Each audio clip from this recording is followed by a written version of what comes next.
There we go.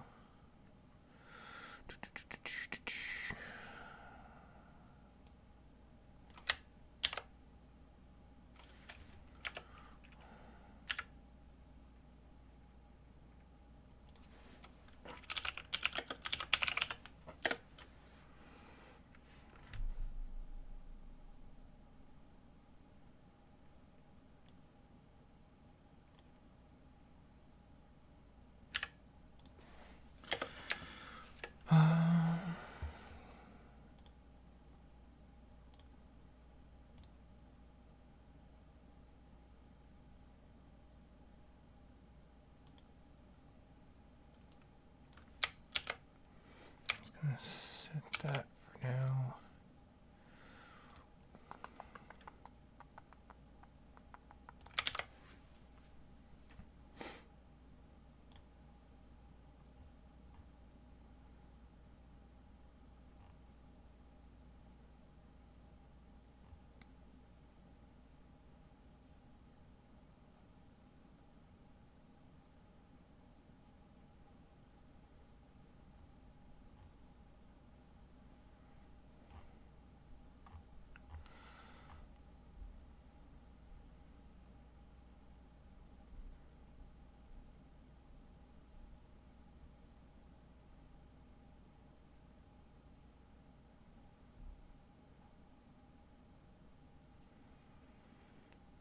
So I'm just getting everything set up.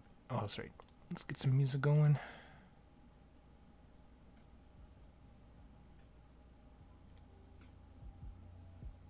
There we go. And let's go a little bit louder.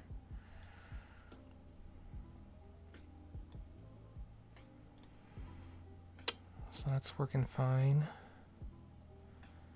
And just making sure that it's going to Twitch all right. Yep, it is.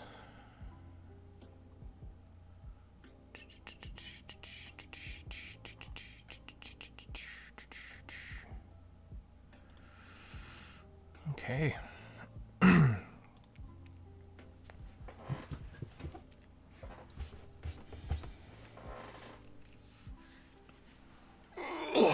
Excuse me.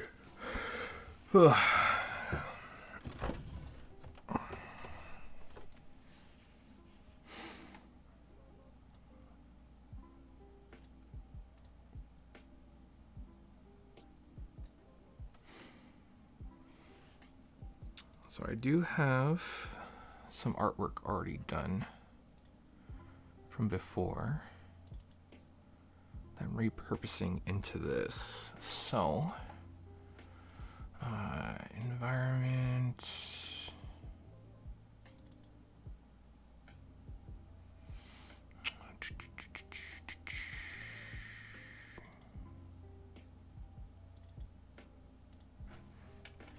That's empty. That's empty. That has something in it. And you have something in it. Where are my old? Are these my old sketches? Yeah, there you go. So it's that. Yeah, some old scans. So I'm gonna be using them to help me out.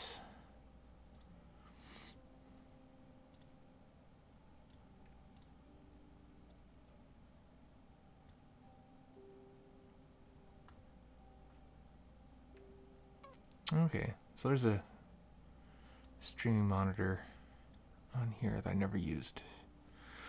Cool, cool, cool.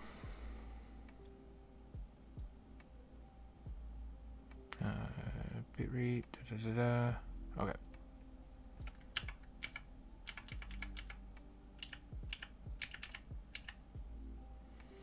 Man, that folder needed some organization.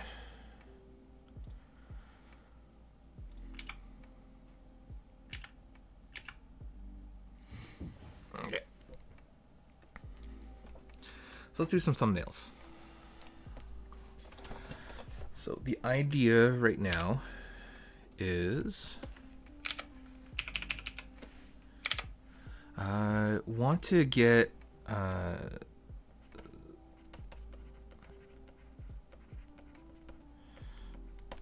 some thumbnails. So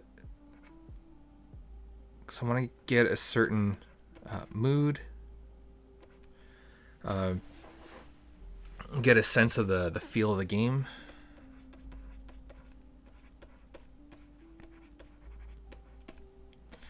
The style, visual that I want to go for. So right now I'm just doing like this plan work, and I know I could have done this before, but you know, I like to do everything fresh. It's all about like making decisions and all that kind of stuff too. So the mood, the feel of the game, the style, and what else? We want some composition.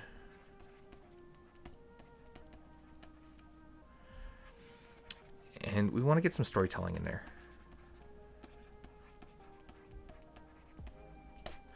Something like, because we want to make sure it looks cool. That's a big factor right there. I spent some time playing around with who I ended up naming Maya Sones. So she's going to be like the main character of the game. Actually, I'm going to get rid of the last name. I'm not a fan of the last name quite yet. So I'm just going to call her Maya for now.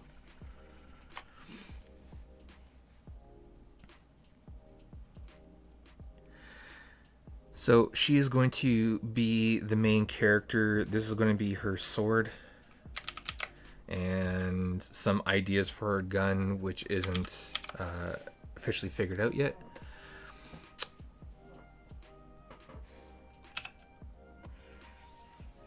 And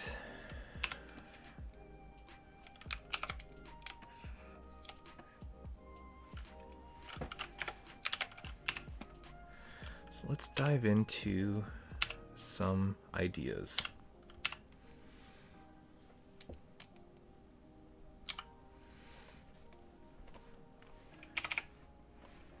And I'm just going to leave the brush big. I'm going to want to do these thumbnails like nice and small. So this is going to be a sci-fi game. So the game itself. So it's sci-fi. Maya is kind of like a repossessor. But she goes through and does like the dirty stuff. It's like almost borderline bounty hunter.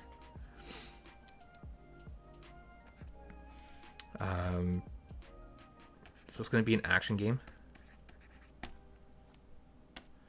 And I want the sense of like that there's waves.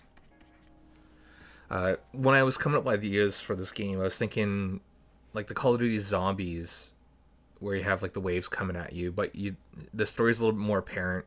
Because this is one thing I hated with zombies was like you had to really dive in and see the environment, but I always had a tough time seeing the environment while playing.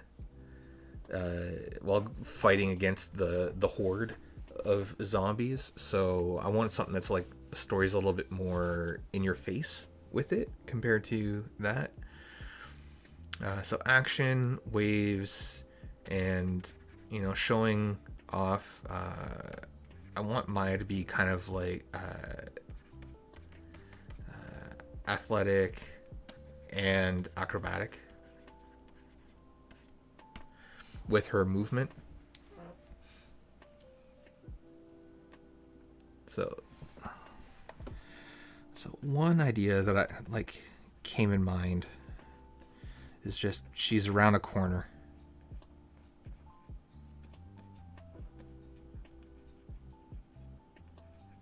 And like gun up. And it's going to look like junk for the first little while.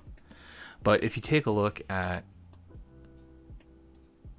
the concept piece up over there, it's at the opposite corner.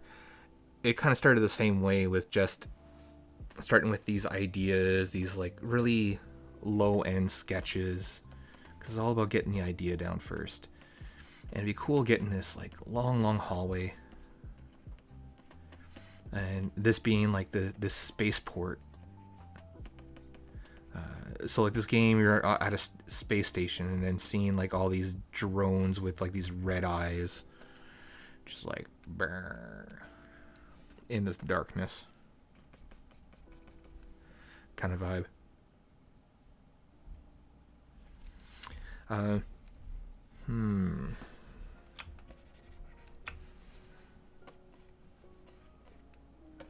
And the spaceport, as you progress through, it's not just any kind of spaceport. It's going to be kind of a high-end prison.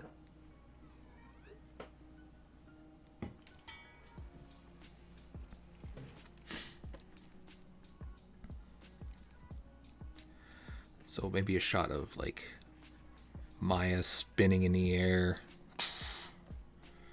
sword out, as slashing around.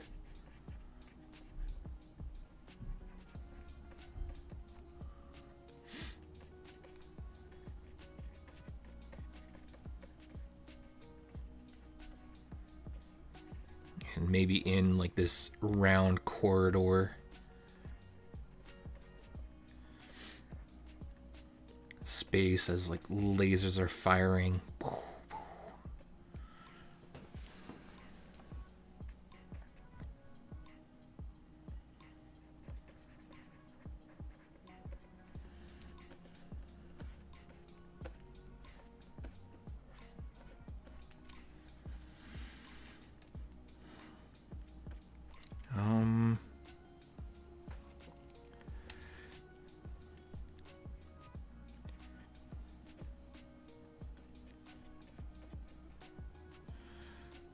Be nice to get something that's a little bit more 2-point perspective.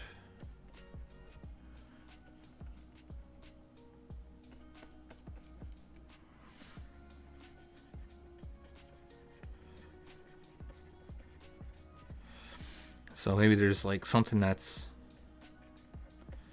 tipped over sideways, and Maya's like hiding behind for cover while she's like starting to get surrounded by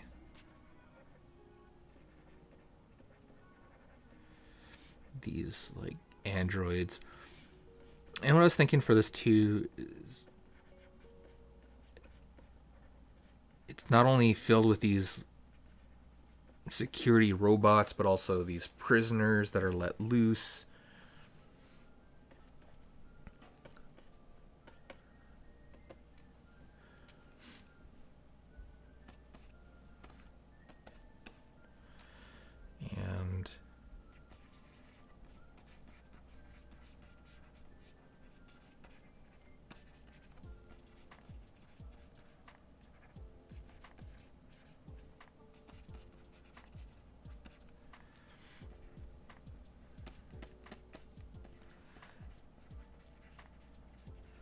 And there's this alien creature that calls himself the Shepherd. So he has mind control powers. And I'll show you kind of what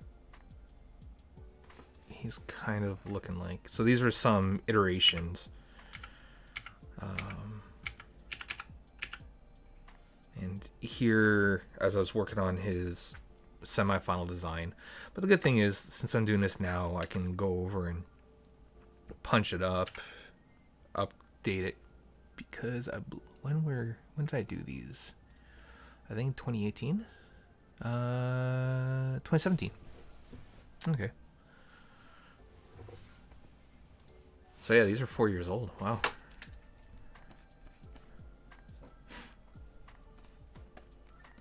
And let's have like some floating stuff that he just like picks up and flings at you.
And her running straight is boring and flat. Let's have her like running. Boom. Away from camera. Get some more of a dynamic feel. And she's holding her sword backwards.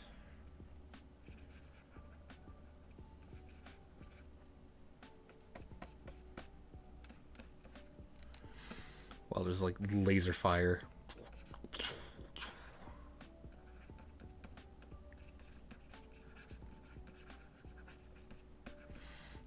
And just stuff.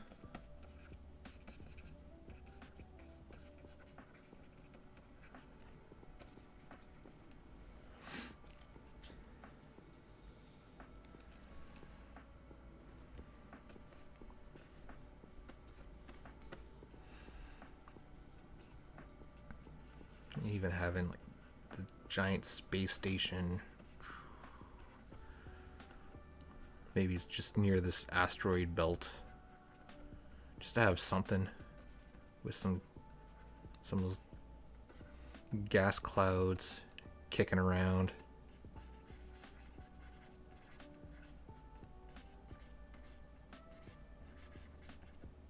And just whoosh.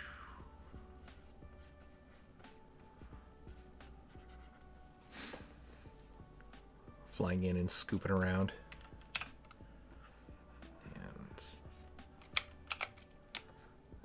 Shrink that down and put that around there.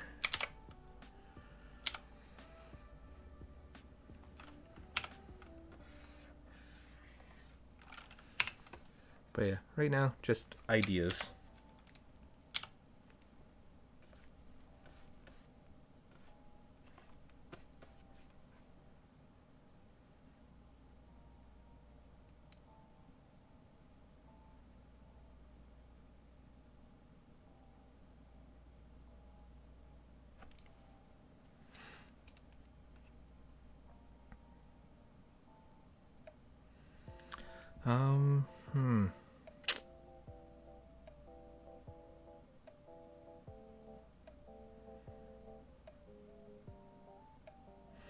You know, I'm going to take this one. I'm just going to try to make it a little bit more dynamic feeling.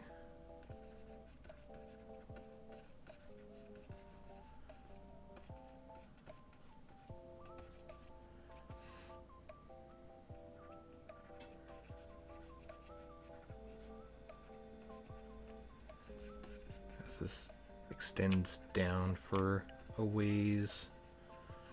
And we see the doors to another area. There's a counter space right here. Maybe some neon signs and seeing some robots that are just wandering around. I'll give them like red eyes for like evil or enemy.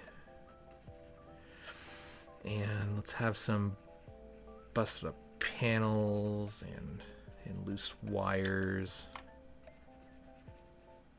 Maybe there's a panel that's like half dangling right there.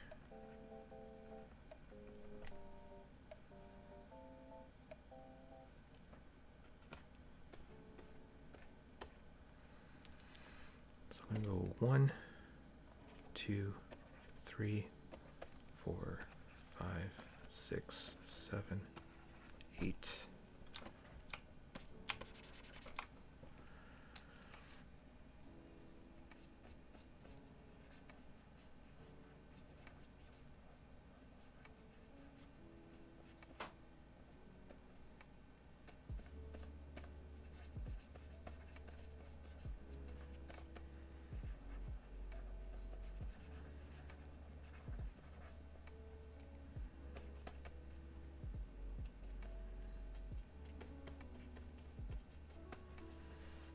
maybe bringing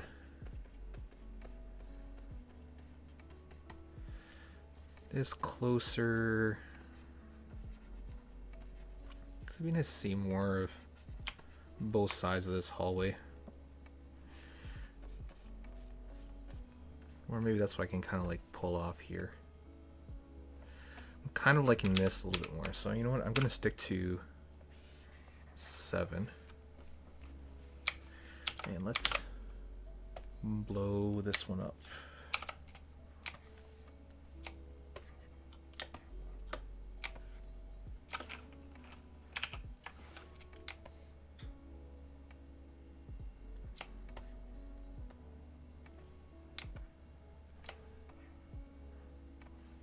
I'm just going to nudge this around a little bit. And let's fade it down. Actually, let's just take the eraser to it.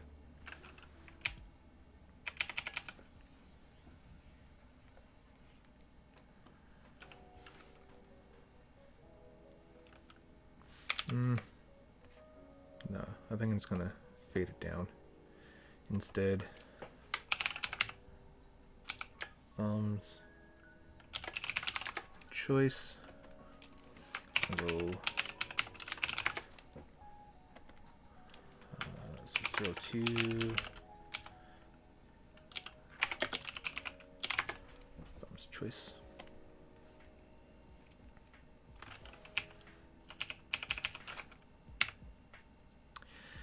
And here, I'm just going to focus on some big shapes first, just to get a sense of the overall composition, making sure that it looks cool.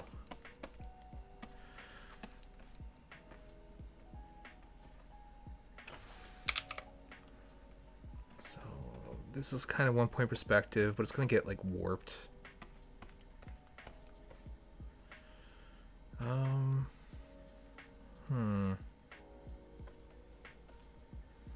No, I don't like it being 1 point. I want it to be 2 point. So let's fix this.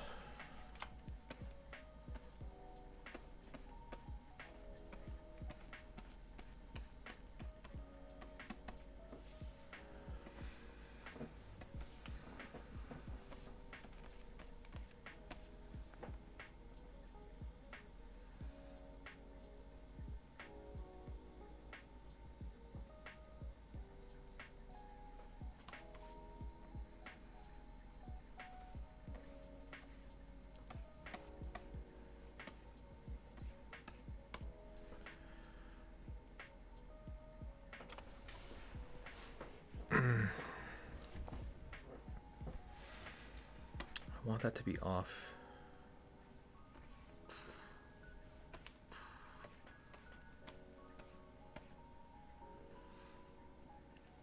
Going off.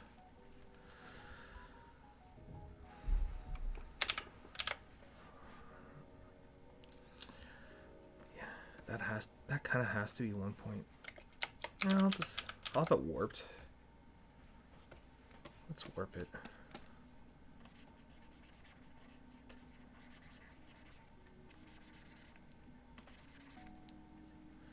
Let's see how it's gonna go.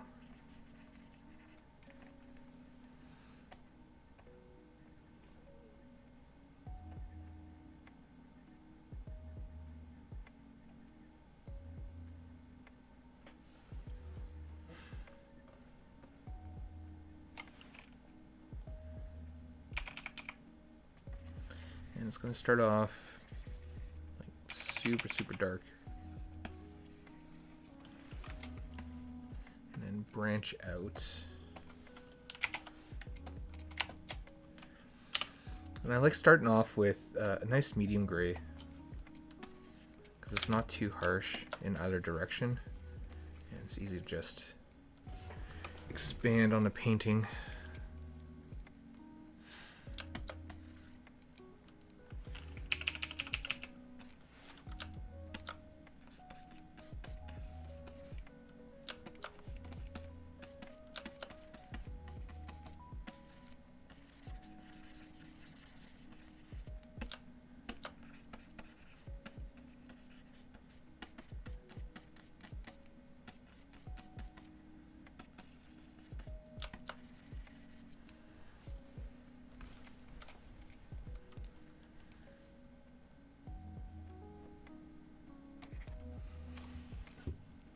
Let's look at some reference of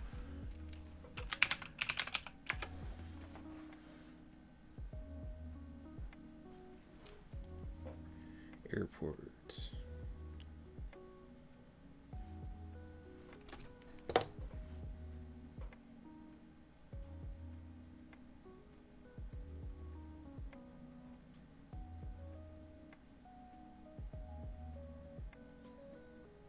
I'll just start with that.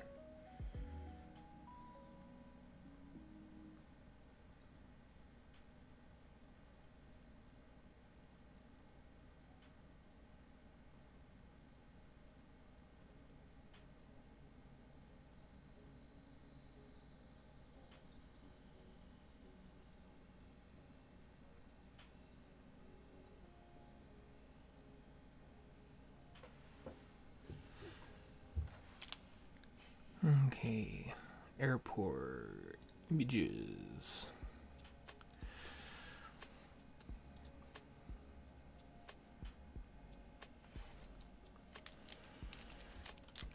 Okay, so the feeling of like this bigger space. So, you know what, let's make my life a little bit easier. Let's just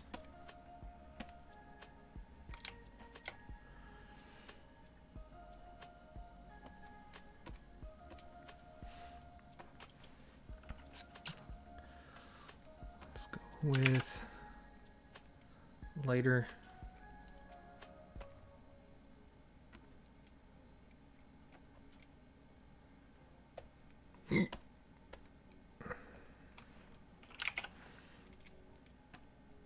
And let's make the walls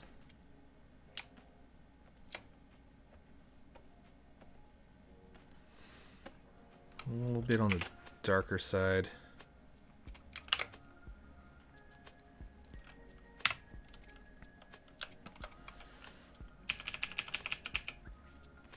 And I want this long hallway that opens up to this bigger space far off in the distance. So I turn that off.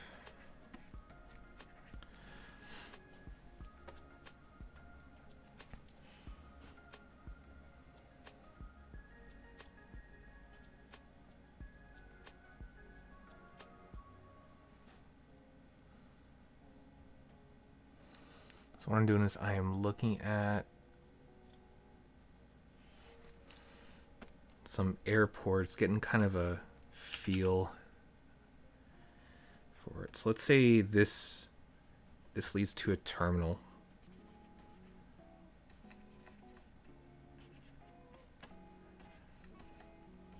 If I make it, let's say, this big, as that goes down in that direction.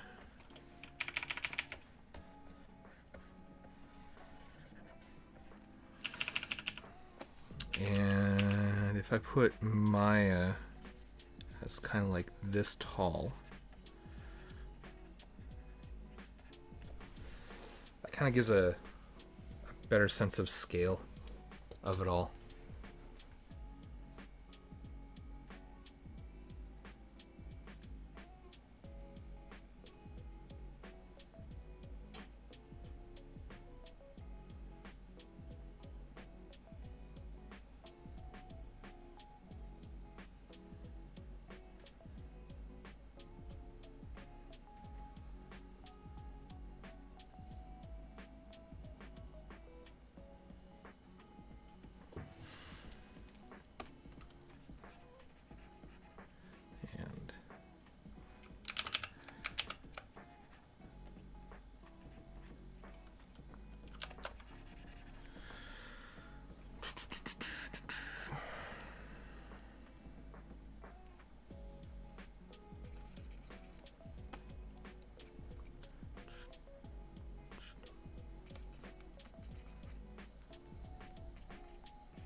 This could be another one.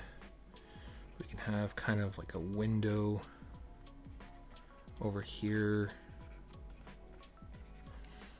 that looks outside.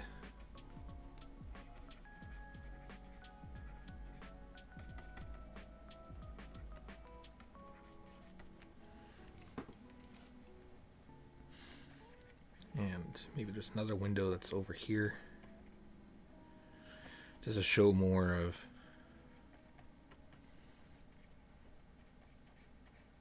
what's kind of at the end. And then space.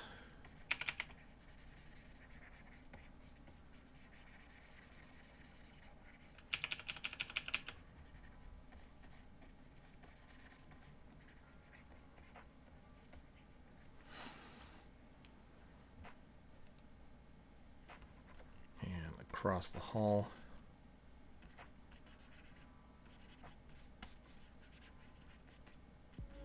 Maybe this one is just closed.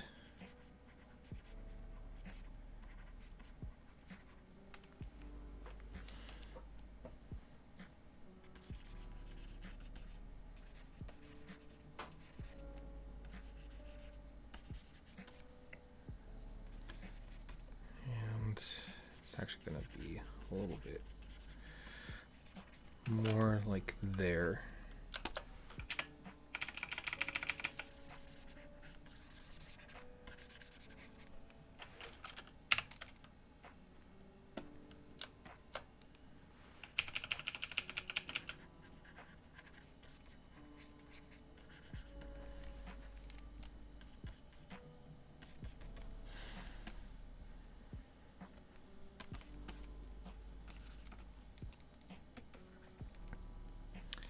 And there'll be people, well, there'll be seats.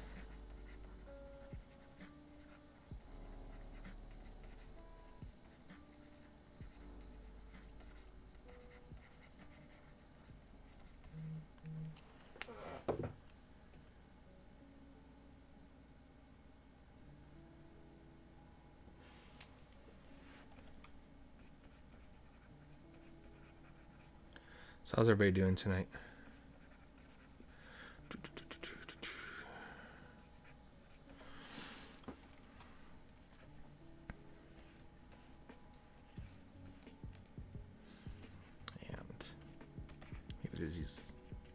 There are these like neon signs. Maybe this one's over on this side.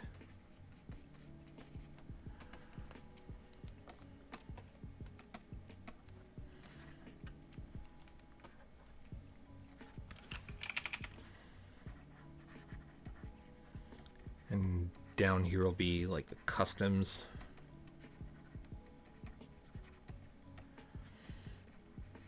And then a door that leads out into the main bulk.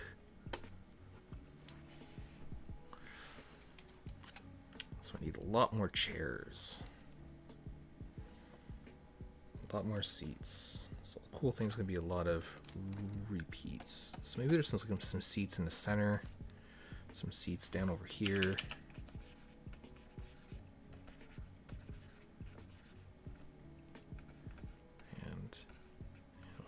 Maybe this has the whole entire row.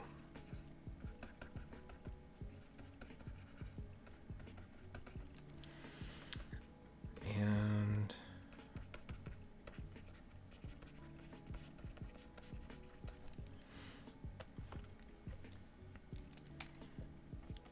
just like some vending machines for snacks.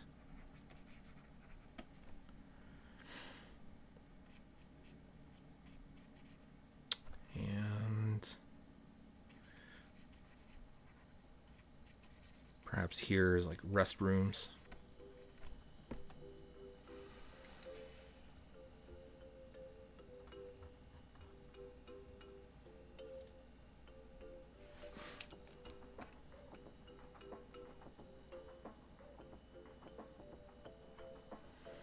Ooh. Could have this barricaded area down the center where it's the escalators.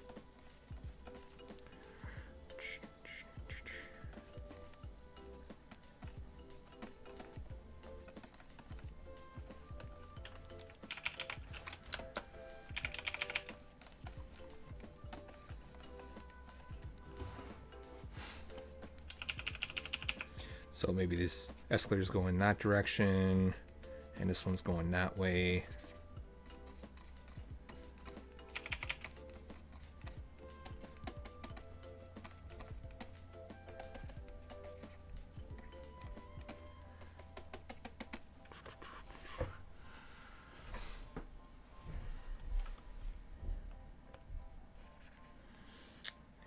And there could be like the occasional gap, just for people to be able to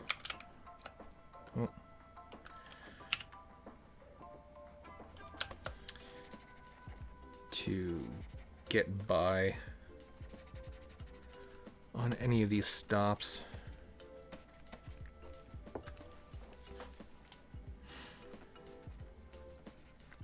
And maybe like little planters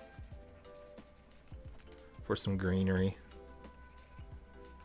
or what used to be greenery.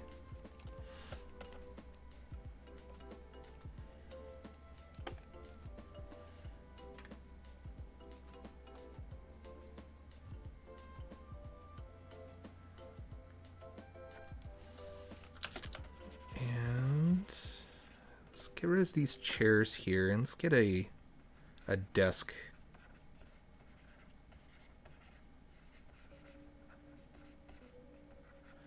Has computer. That desk is a little high. Let's shrink it down a little bit.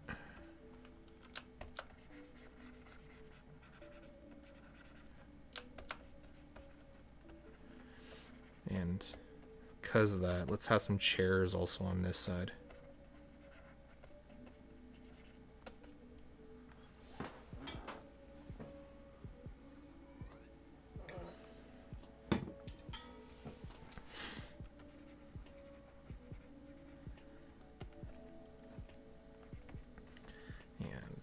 Gonna have some big bay doors that open and close.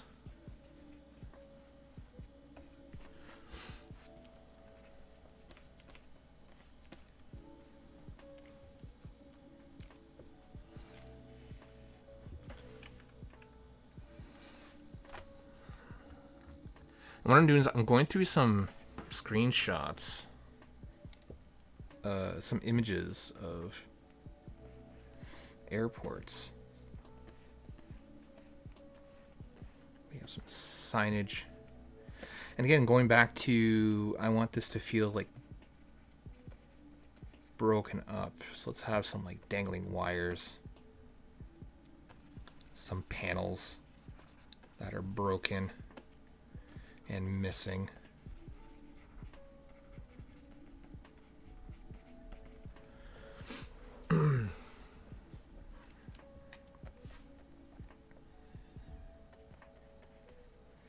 So maybe we have one of the chairs that's just tipped over.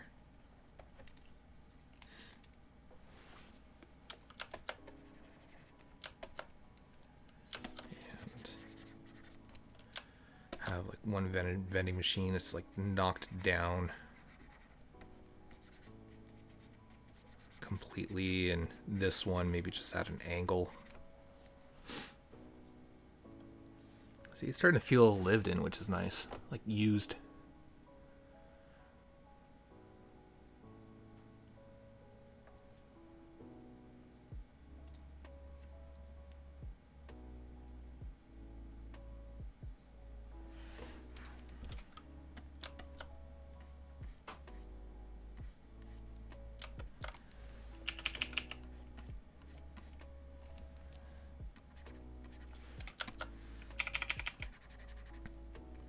Customs being these like booths with barricade on top, having to go through down there, get some more of these signage.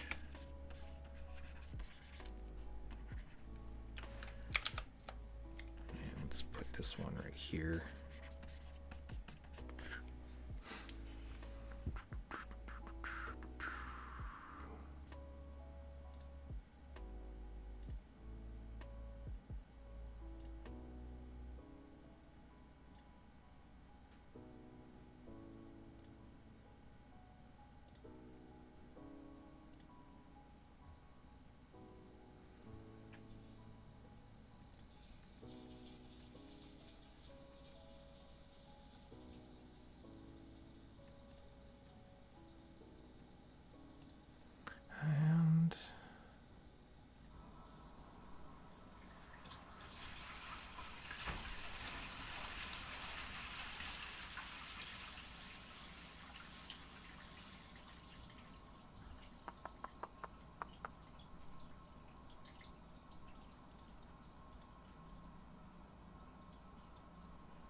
Let's see here.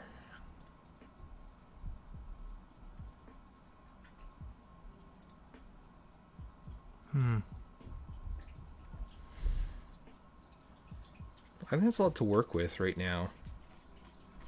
So we can have some tiling.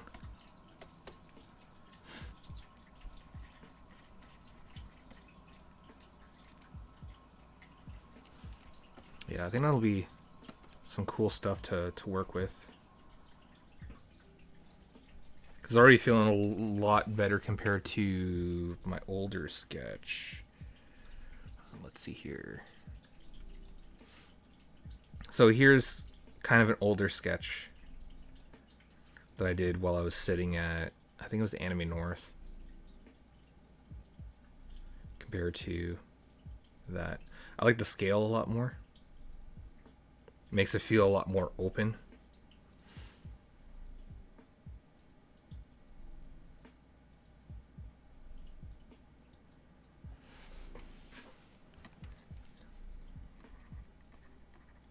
And this will have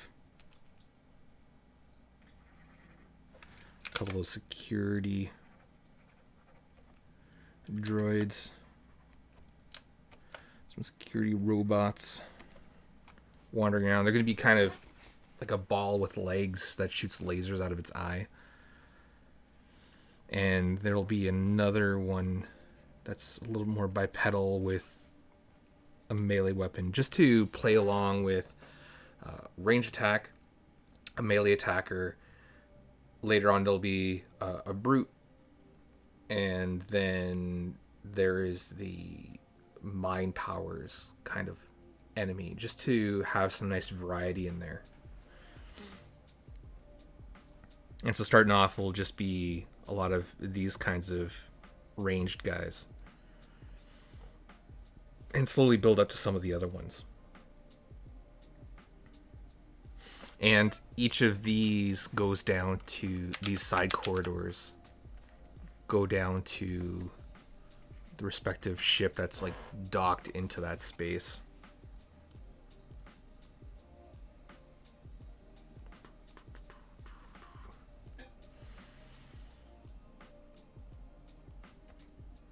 Okay. So there's that.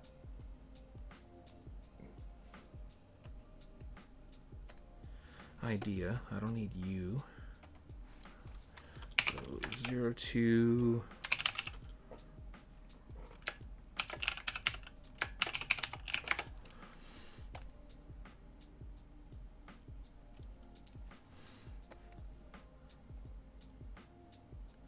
And actually, I'm not going to do you yet. Let's work on this using values in order to help get the shapes in blocked in more.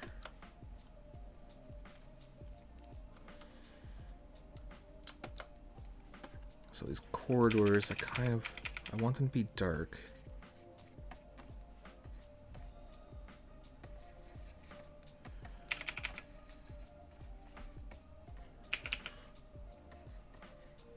Because they're not well lit. Lighting is going to be a big key one for me. Actually, I'm going to undo this. So I'm going to go onto a new layer. Ooh, not group. New layer.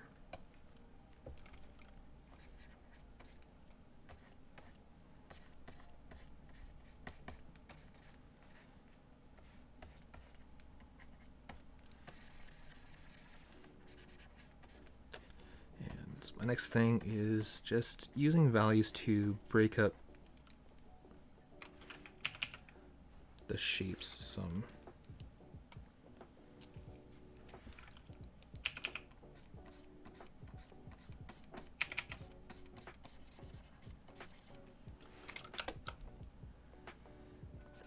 So there'll be a break right there, and then it's going to continue on this way.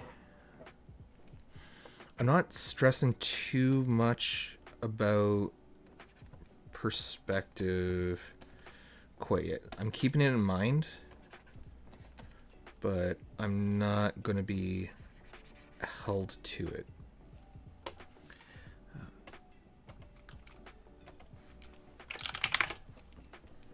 for example, I have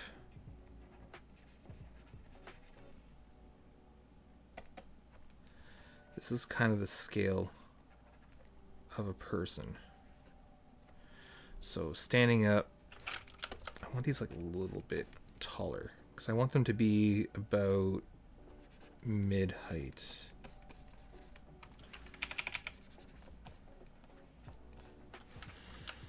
And these, I find that these belts, they're usually like fairly dark on this track.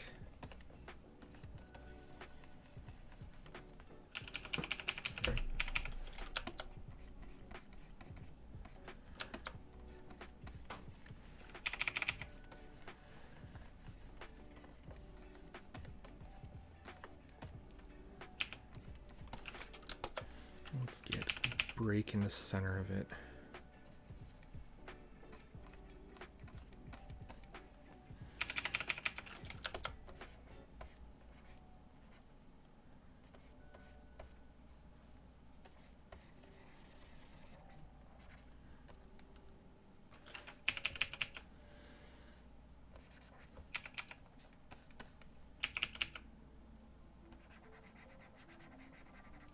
So right about there.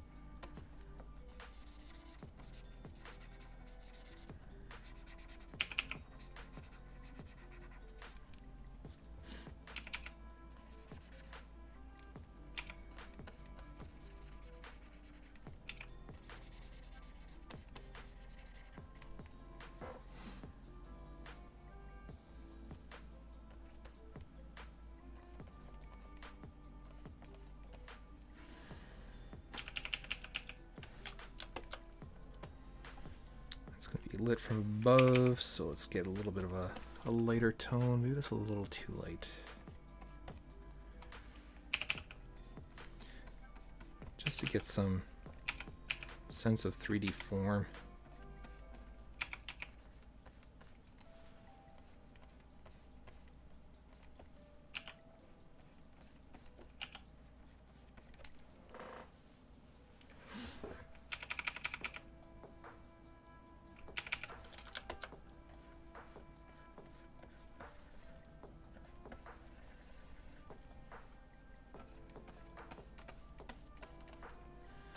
So even though I'm painting on top of everything right now, I will be putting it all back, and also I made that duplicate layer. I just want to know that I'm hitting all the bigger forms, because they're a little more important right now. And I'm planning on having my light sources kind of coming from up in these areas and shining down and in. So they're going to kind of illuminate everything out on top of light coming in from the windows. So there's a window here. It's going to bring some light in. There's this window right here. And I'll worry about what's going to be on the inside of those windows later, or like what's visible. Window here. I'm not going to have any down there. And I think with that,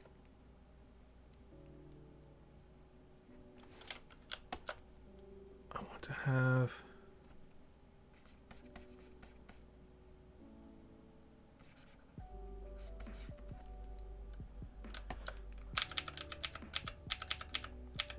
let's deal with this first.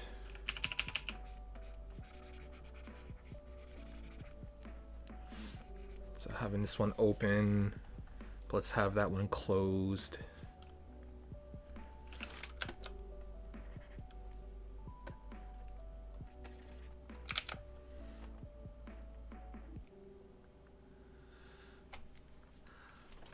Oh hey, yeah, Monday I started, and after about 20 minutes or so, I wasn't feeling it, and like I should have posted something, but yeah, I was just like, I'm tired.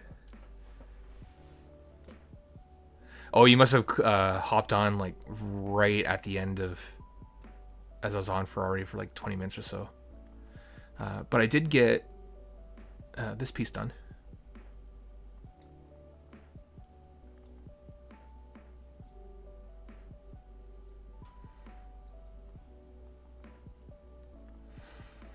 And because I finished that, I'm switching off onto the new game project that's simpler in scope.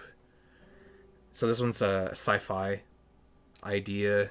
Here's the main character that I'm going with. They go through a little more actiony. This game idea is much smaller in scope, much easier to complete. So right now with this is like, she's like loosely designed because I'm not 100% done with the style. These are some older sketches from Sketchbook kind of vibe. This is actually the first page of original ideas.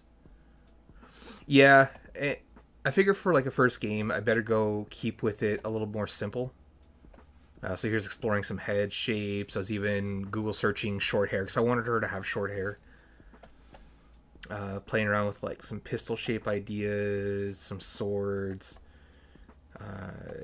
some words to sum up the character in a way.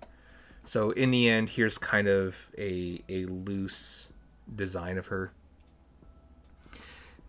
Yeah, well, I wanted for first game something that is accomplishable by myself, low key, get accustomed to the programming side as well.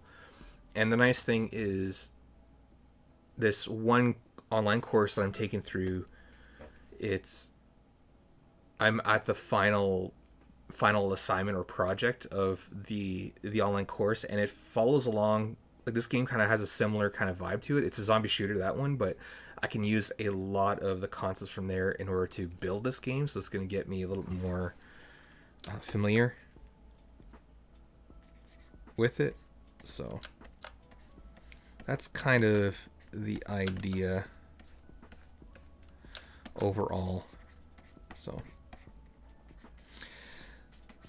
just shifting some gears into that.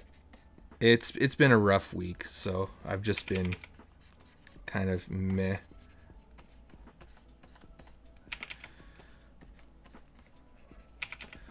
But it is what it is. It's okay to have those kinds of days or weeks, as long as it's not forever. This weekend, relax. So I'm going to... What's funny is I find taking those online courses a little bit relaxing. So I'm going to get a little bit of progress on that. I'm going to play some of... which game was it again?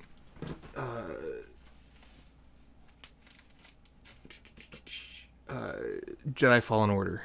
Star Wars. So I'll probably play a bunch of that. Shovel any snow that I have to. That's the extent of my plans right now. I don't want to do too much. How about you?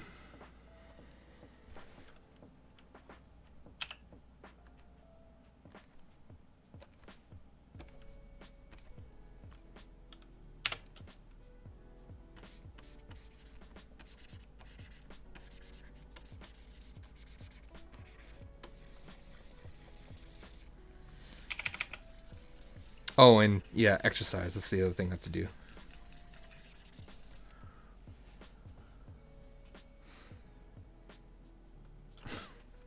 How far are you on Breath of the Wild now?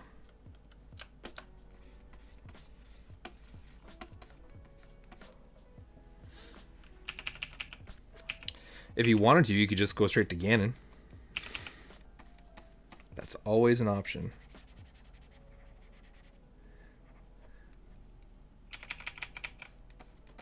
But taking on the Divine Beasts first makes your life a lot easier against them.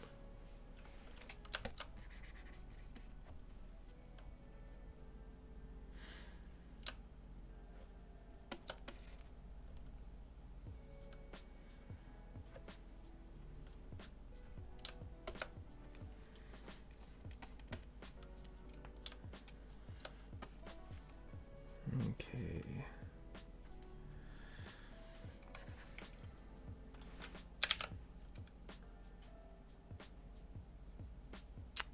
Oh, yeah.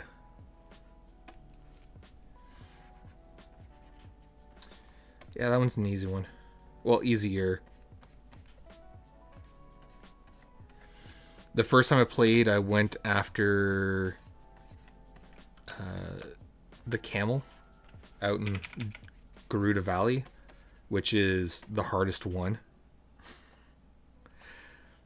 I just happened to make my way and wander there. And yeah, it was a pain in the butt.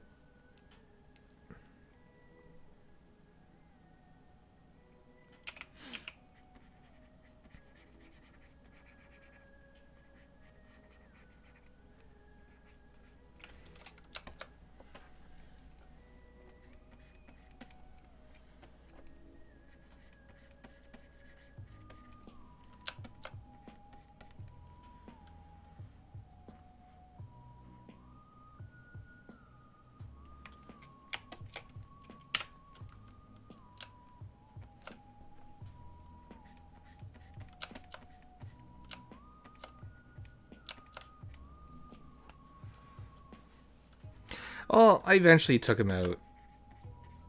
It was just very challenging.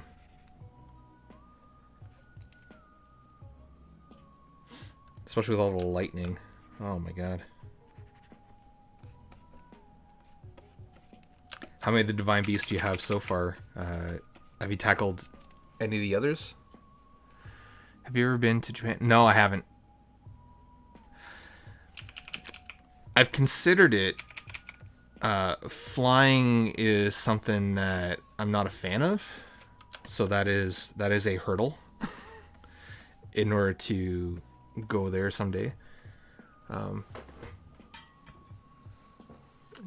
Hopefully at some point.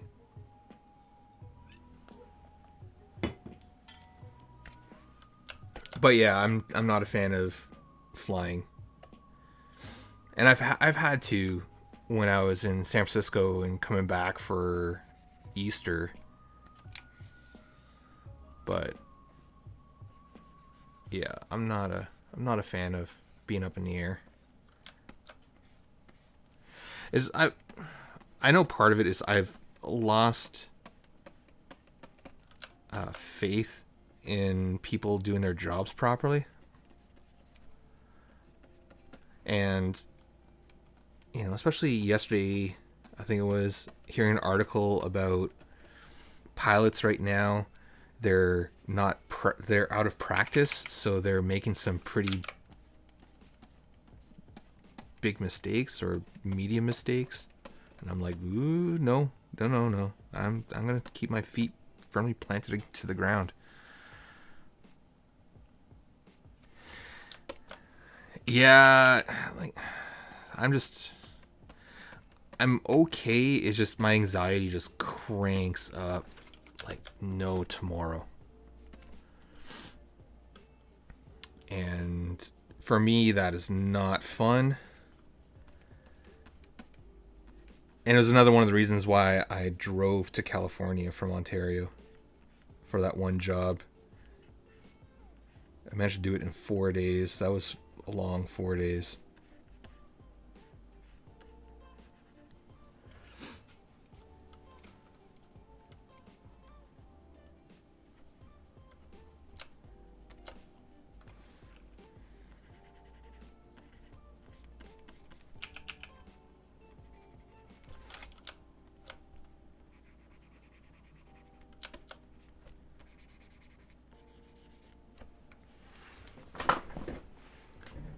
Rather stay overnight. Yeah.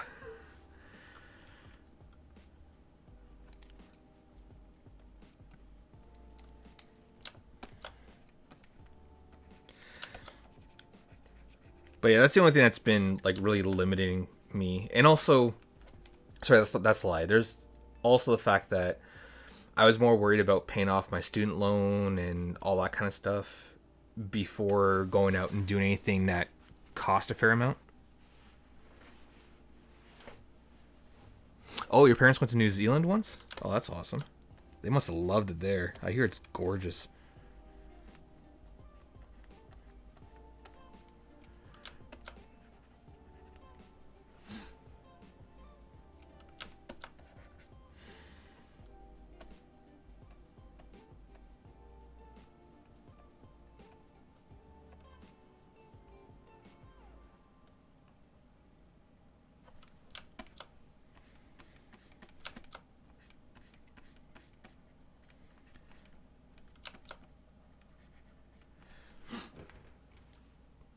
Spent a month there. They had a great time. Dudley didn't like them being away for too long. Yeah, well, I'm sure Dudley's doing fine now. Um, so.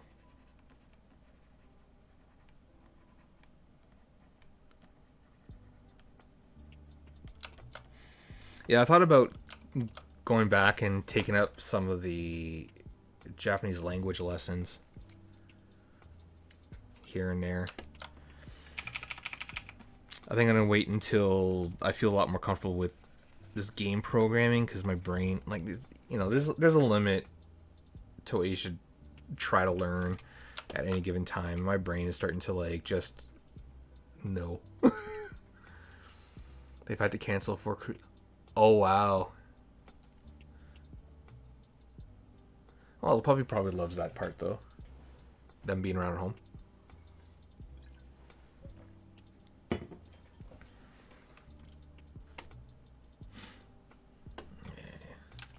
So I'm going to tone this down.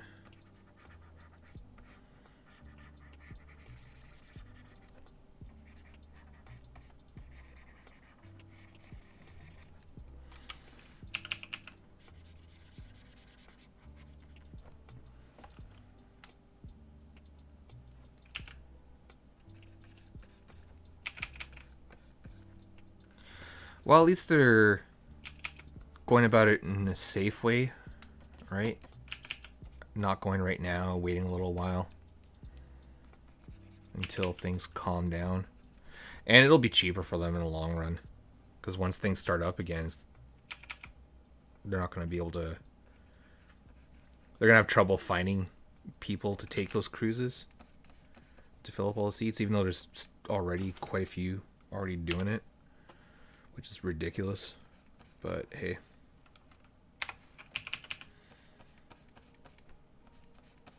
What people choose to do.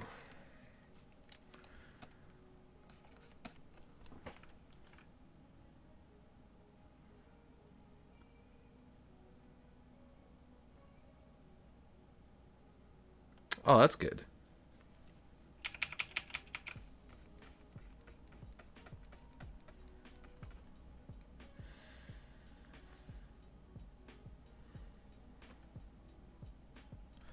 So I'm thinking lights hidden here, but this has been abandoned for a while, so maybe there's just like the odd one that's flickering on and off. Maybe like this one and this one down there.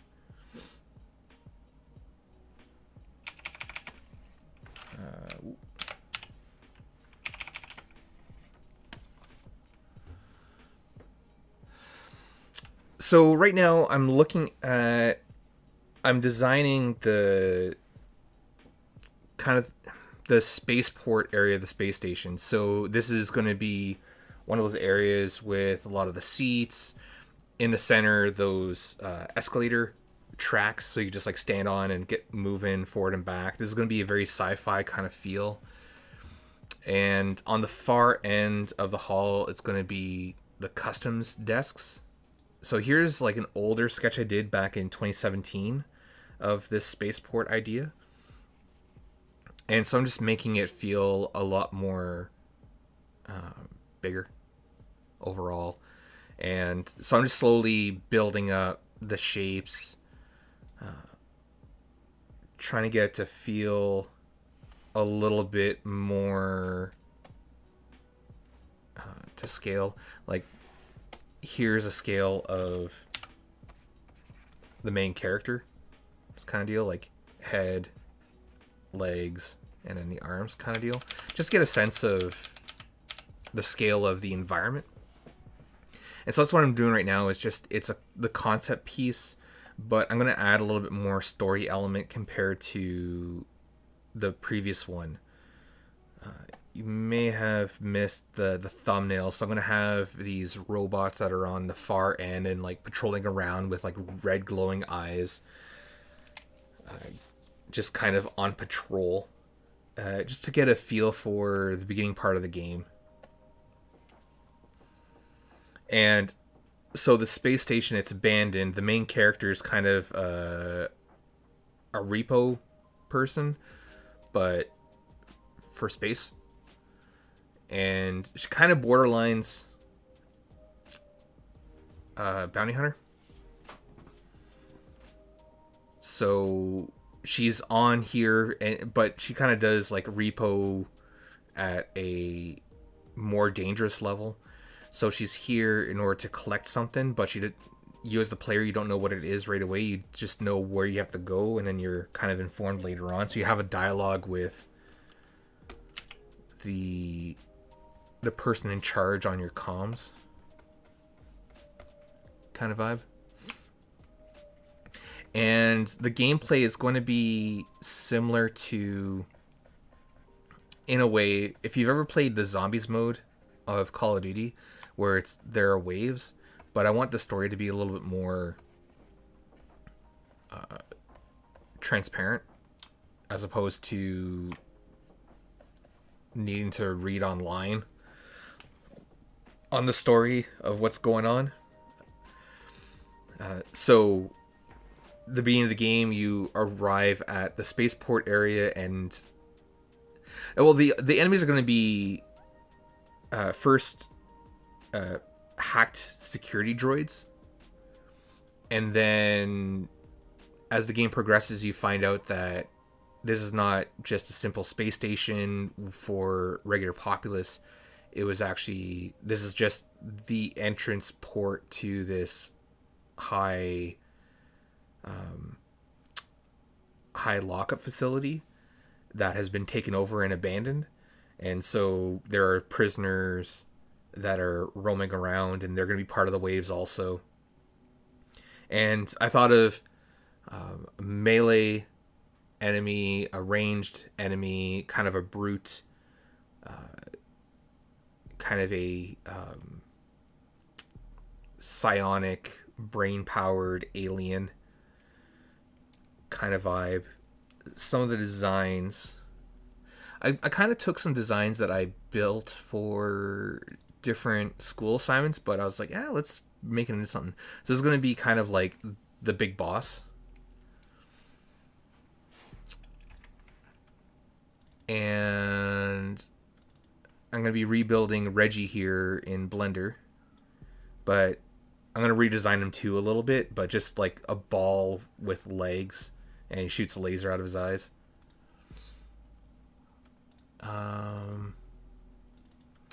Eve, just some android who will be like the melee.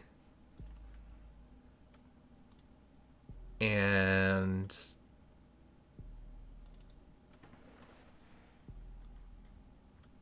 the wild beast. Where is a good render of him? Is this a good render of him in the end?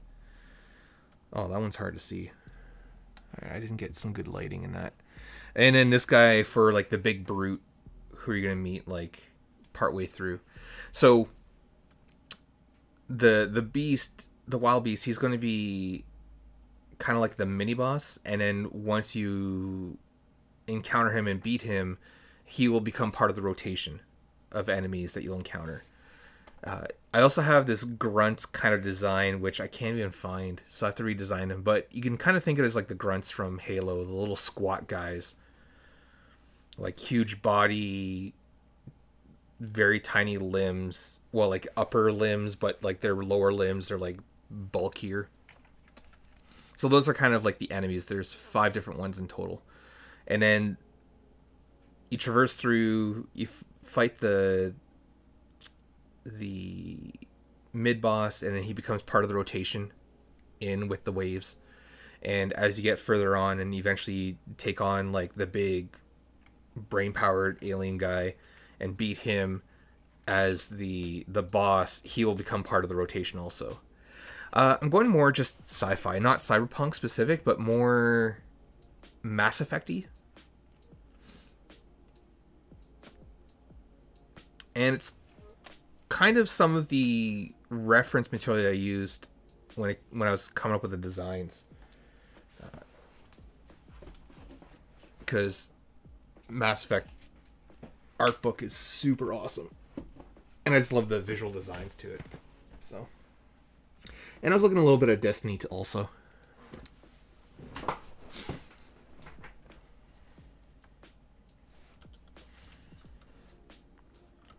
But yeah, that's kind of the idea. I still have to recreate the floor plan of what's going to look like, and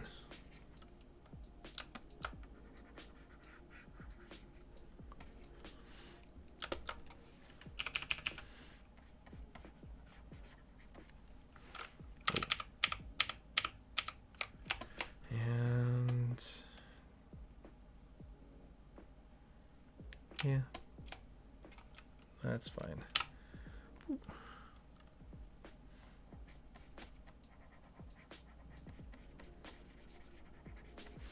And what I'll probably be doing is figuring out the floor plan overall, the different rooms, and the pathway.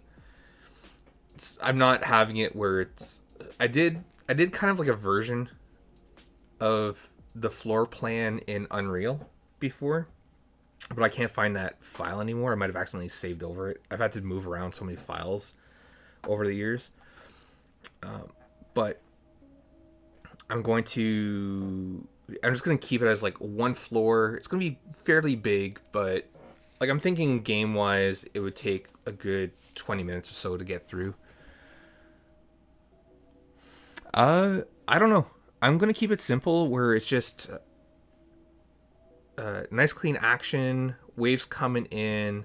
I'll probably have some sort of upgrade system just because as the waves progress, I want the enemies to be a little stronger with them, just in order to build a little bit more suspense and everything. And that's something that I still have to juggle with and figure out, is how to go about with what do I want for the game loop for that. Because I want to keep it simple. So the biggest thing is movement, combat, and enemy AI. And then go from there with building things up afterwards. So the wave system, how can the player scale in power if they're doing well to kind of match up to the waves, and how am I going to have it where to help with the player progressing through. I know some areas it'll be like locked doors, you have to find key cards, whatever, to get access in, or certain codes. But what else can be like gating systems in there? The mini boss will have like this big arena kind of space, and we'll go from there. And the cool thing is with these concept pieces, I'll be exploring that kind of vibe. So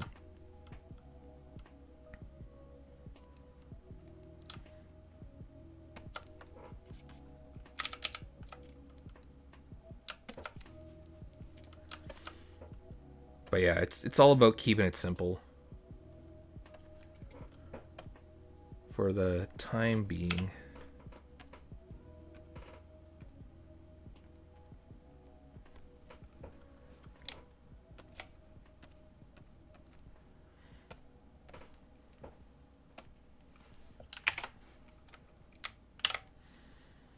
You know what? Maybe this door is partially closed.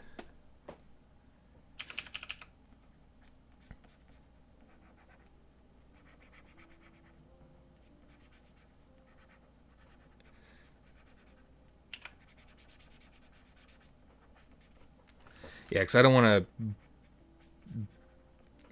to like get myself stuck into a corner. And then once I have this, like, I'll be happy getting this game done, and then I can go back to the other one, which will be a lot more challenging, but at least I'll feel a lot more confident with it because I'll have this one under my belt.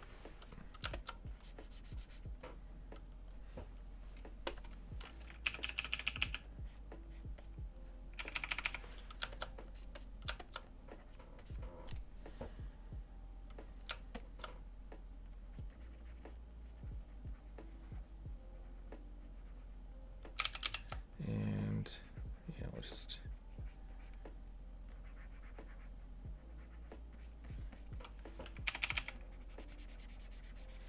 Yeah, so right now it's gonna look bad for a good amount of hours as I'm just slowly building in shapes. Because that's all I'm doing right now is just shapes that represent stuff, but it is slowly building up the composition, all that.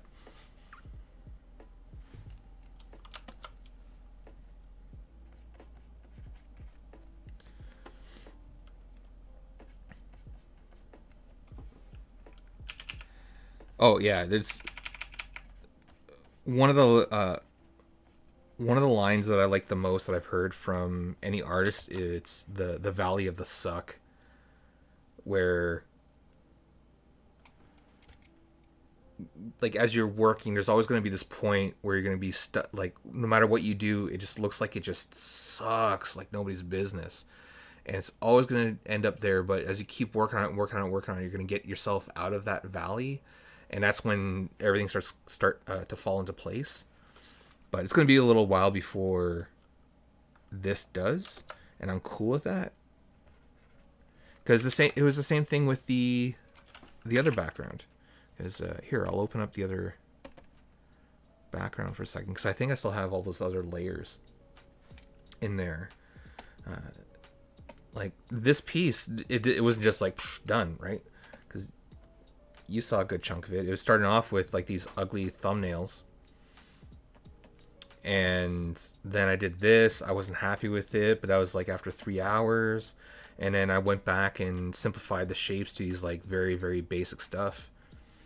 And slowly built up. And that's kind of what I'm doing right now is taking this and working my way to this so that I have a base in order to do my line work and solidify the shapes a lot more.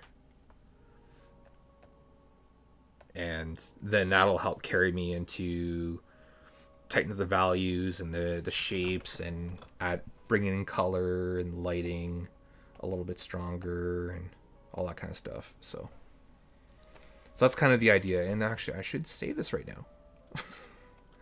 File, save as.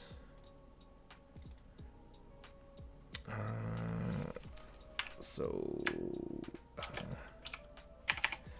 this is environment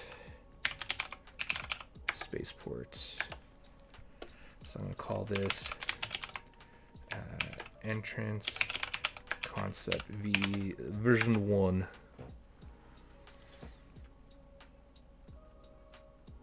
Oh yeah, cool. No, yeah, definitely. I'm down with that. Hey, if you're having fun, sweet. Yeah, I might play a little bit of Atelier Rise before I go to bed. Since I have it on the Switch, I'm just gonna like sit down and chill. I kind of hit that point with Animal Crossing where I'm like, I don't care. Oh yeah, it's practice. It helps if you have a lazy Susan. Like I have a marble one over here because I picked up some clay that is used for like I had some Super Sculpting that I was playing around with before, but I picked up some more Molder's clay that's used for some films and whatnot.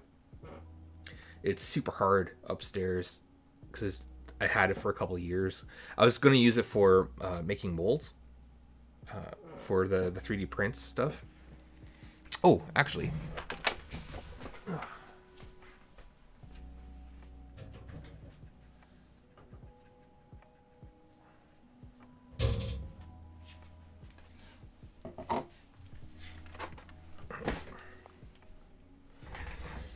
So the one cool thing though is like I have this version of the Beast. Here, let's bring you up at the front.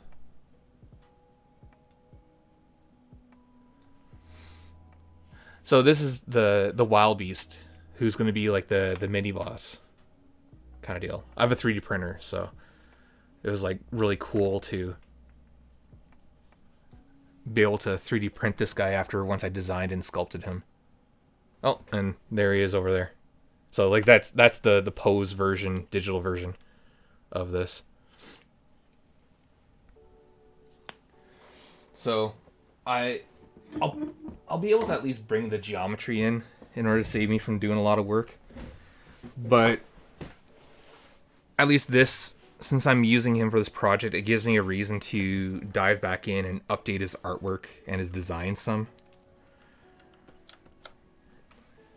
Because of, improving over time.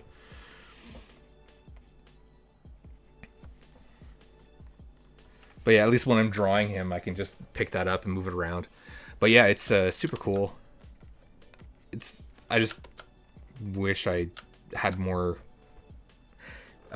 use with the 3D printer.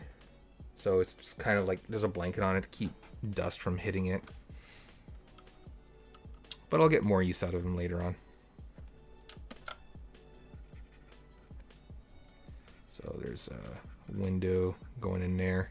And that's what I plan on doing with some of the 3D models for this game project. It's 3D print some of them, because that'll be fun.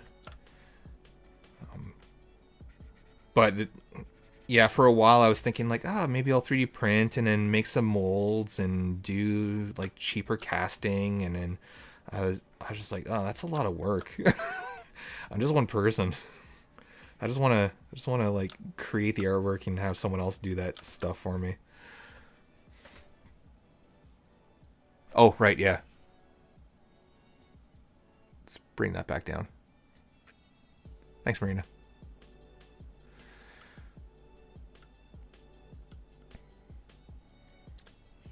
Yeah, well, it's not cost effective, in all honesty. Like I follow this one amazing artist. His name's John Troy Nickel. He goes by Haz.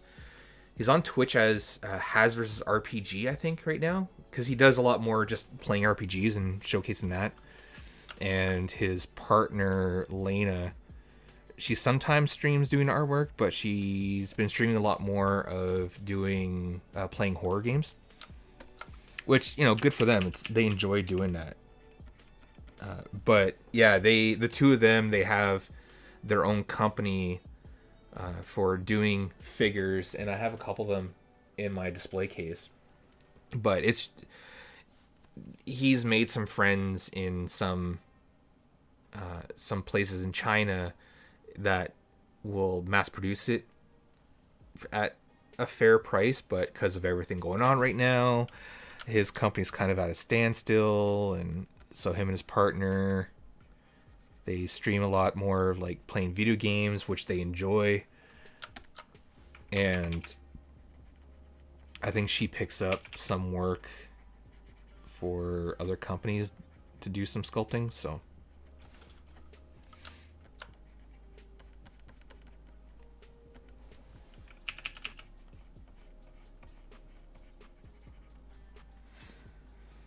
But yeah, it's not financially viable. Like at best would be maybe like little minis like for tabletop like D&D games.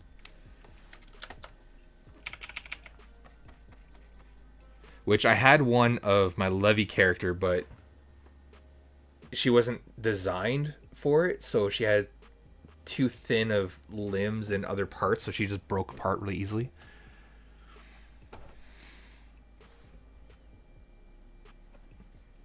Oh yeah, yeah. And so Maya here, she will get 3D printed at some point also. And then I'll probably have a pose of her with maybe her helmet in one hand so that like her face is there. And the game, I'm kind of thinking of something similar to like the original Metroid, where you don't see her face until maybe like at the end of the game, when it's like at the end she's just like I made it out of there kind of deal, but you just see the helmet on for a good chunk of it. So I kind of want that Samus Aran kind of vibe.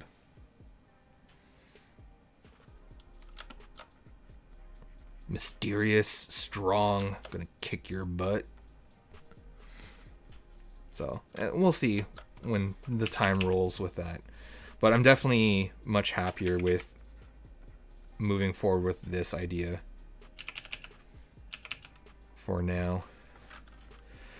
Yeah, I just finished this tower defense game on that workshop, which was fun to mess around with. It's at a point where I can just basically make a bunch of levels and iterate on it, but I'm like, I just want to move on to the next one. I want to finish the concept, and at least with this zombie shooter one, because there's a lot of elements I can use from that, I can basically build the backbones of this game at the same time as doing that project.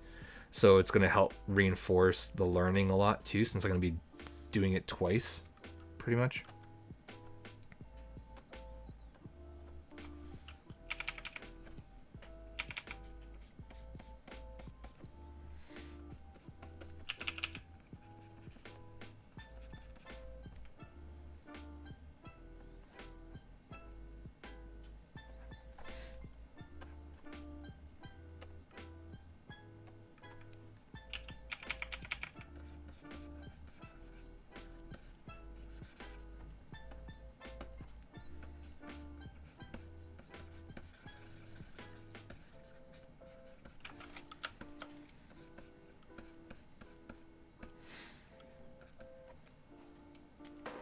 But yeah, I think the biggest challenge will be the making the action feel good, and then how can I make it continue to feel good after playing for a decent amount of time.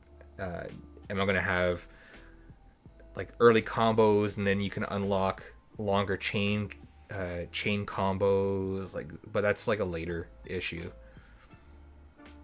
That's after once I get like the minimum game core, the game loop set up.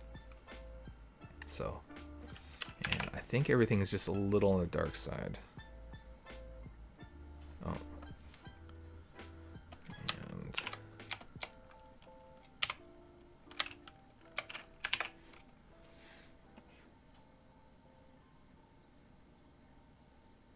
even though I do want it dark, but I want to make sure everything's visible.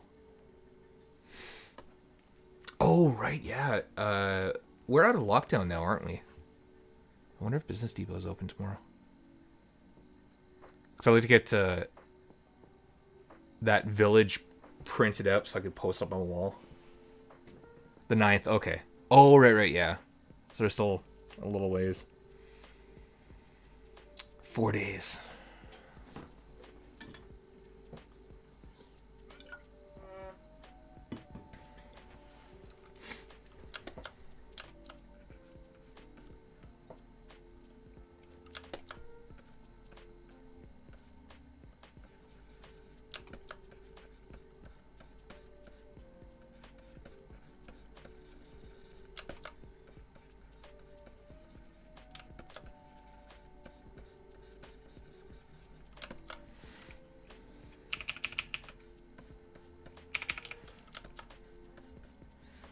Tomorrow's Saturday, so it's making pizza day. So let's start making the dough in the morning. And then go and get some shoveling done from the amount of snow that we got dumped on. Excuse me.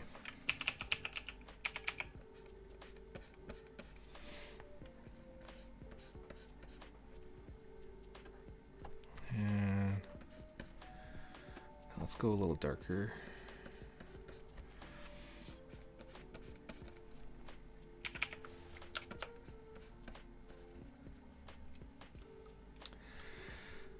So how's it going, Marina?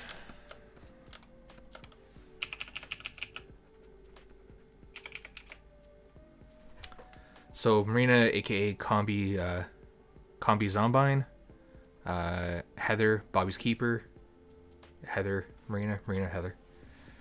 Heather I knew from back in my high school days, and Marina is a grad from our animation program at Cambrian, who is a really good artist.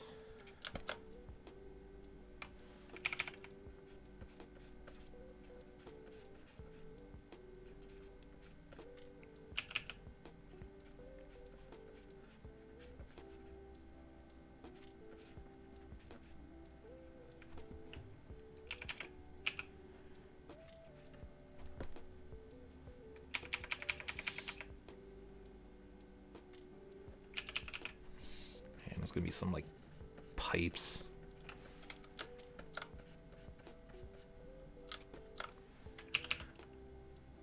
You're better than what you think. I'm just glad you don't have a swelled head about it.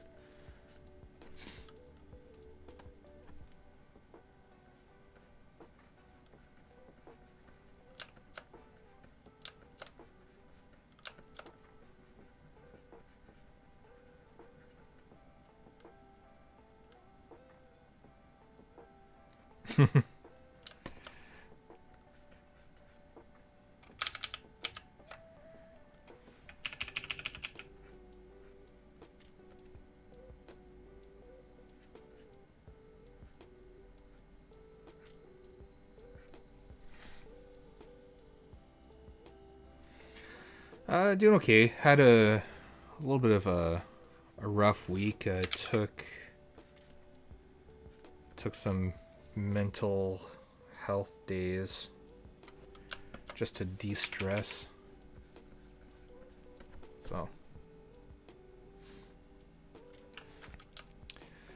So doing all right now. And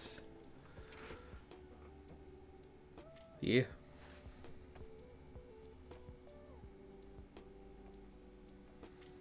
And just slowly building up on this sucker.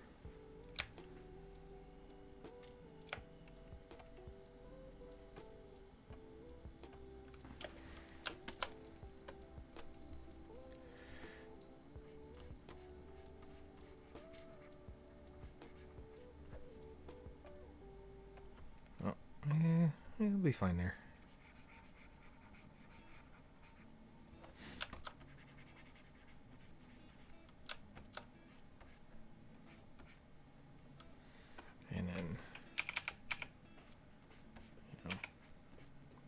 This will be kind of like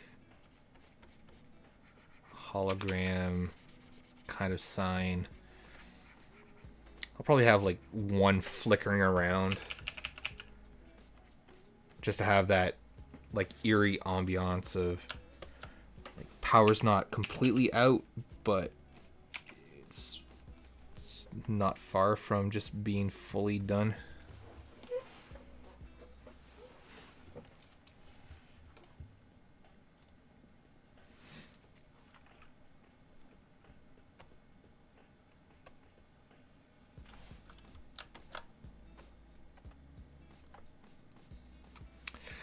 Cabin in the Woods. That would be like the first one I would say go check out.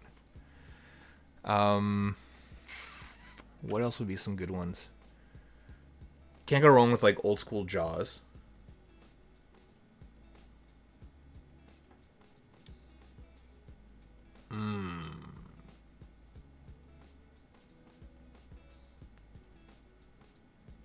Trying to think of what other ones would be good.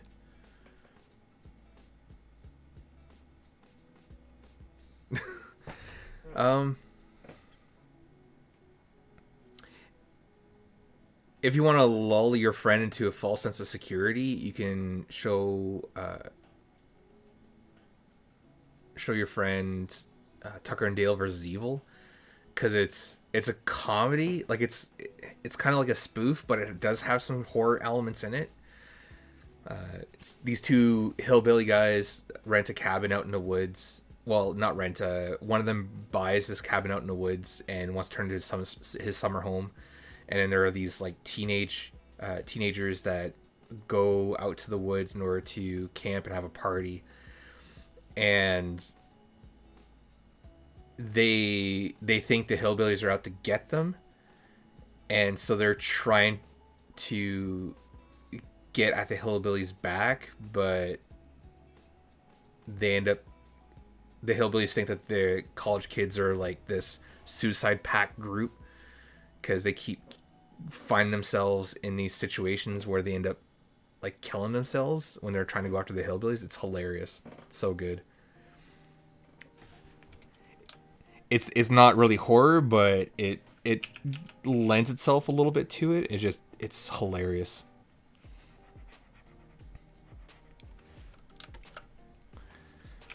But yeah, Cabin in the Woods for sure. I'm trying to think of what else would be some good ones. I can't think of any off the top of my head. I'd say go with like more old school, just because they use a lot more of the camera in order to scare people.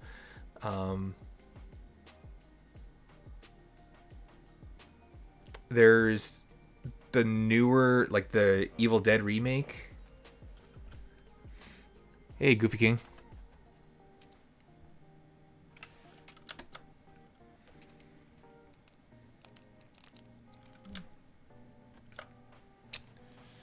And I think there's going to be a little bit more space right there. And maybe this is going to be one of those holograms where, or it could be just like glass. And it's like just busted. And there's pieces on the floor.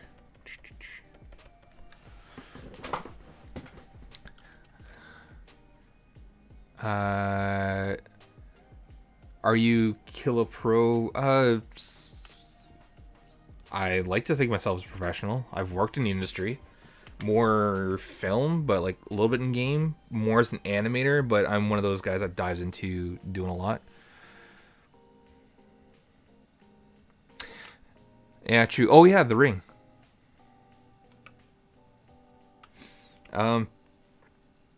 This is the latest piece that I did. I finished that on Monday. Goofy King. And that was all on stream. Right now, this piece is just, it's in the early stages of blocking out, but here's kind of the main character for this game project in loose sketches that I'm still refining as I'm trying to find the style and the shape language that I want to use in the end. So I'm doing these concept pieces. Here are some thumbnails and writing out some ideas and just slowly building up. So I started this an hour and a half ago. Yeah, I'm going to be doing a lot in ZBrush later on. This is a game project I'm going to create. I'm doing all the art stuff on stream. So at some point I will be doing some sculpting. You can see some of my 3D characters over on the side, but a good example is this guy right here. Let's make sure I have him on camera. That I 3D printed. Like I designed this guy, 3D printed him out. He's actually going to be like a mini boss in this game. I don't know how well the detail is going to shine up, but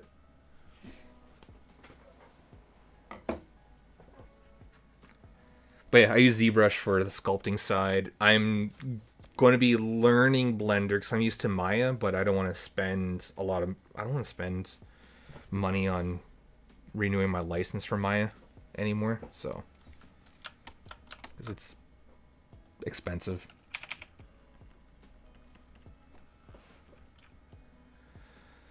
Just start off with basic shape, pushing and pulling, low resolution early. Use the grab tool. Or what software are you using? Like, use something that's like the grab tool where you're grabbing, not like actual brush for the sculpt, but like grabbing and pulling and pushing, shaping. Have your brush big early so you're getting the big silhouette shapes first. Just like kind of like what I have here. It's just all the big shapes first, and then you slowly add the details later on, and you slowly add more geometry as you need it. Yeah, and Blender's the same way. So you start off with like the here, like if I haven't done much sculpting in Blender, but I can still kind of show you like a little bit of what to dive into. So you want to grab not Elastic Deform. Snake Hook is a good one, but the grab tool right here, and just have your brush big. So crank out that radius, and because what you want to do is you want to make big changes first, the big silhouette shape, and then subdivide later on, kind of deal. So, and only add geometry as you need it. Kind of deal.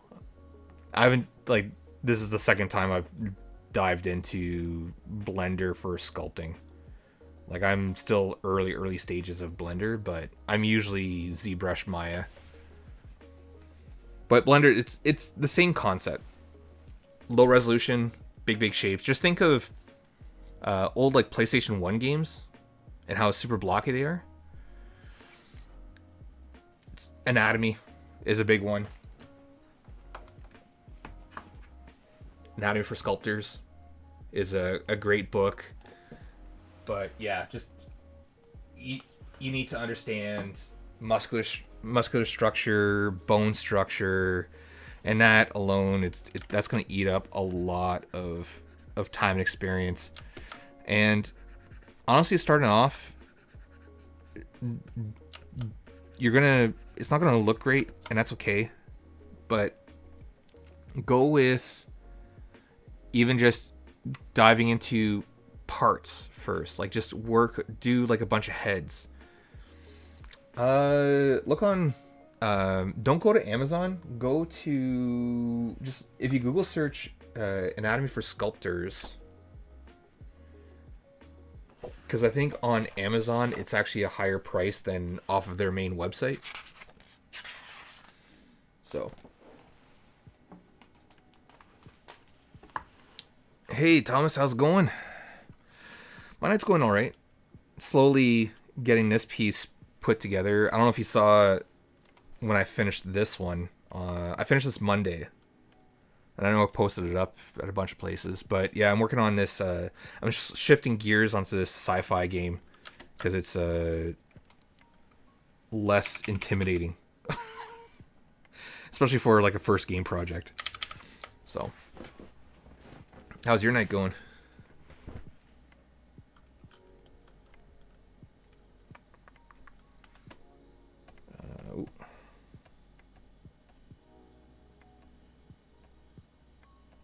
Yeah, and right now I'm just getting shapes in.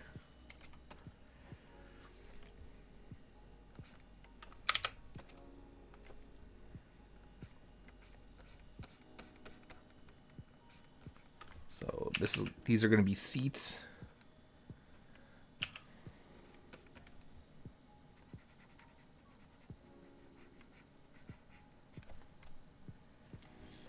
Okay, characters that tall. Sitting down. Oh, the back's going to be higher. So the back of the chair should be about there.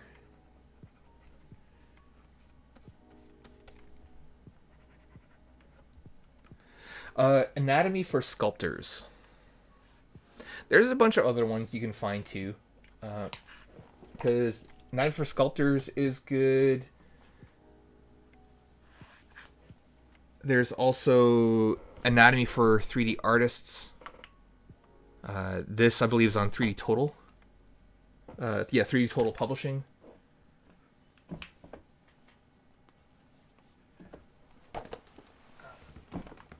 They both have their merits. And then even for the head, Anatomy of the Human Head, and I have this Anatomy for Facial Expressions.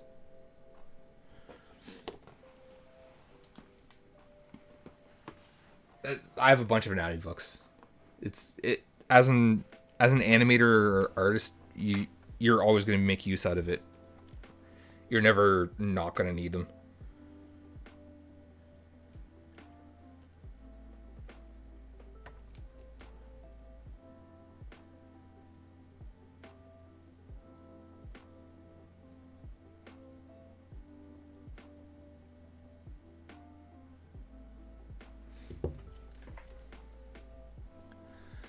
It's going good. Probably just going to start gaming later.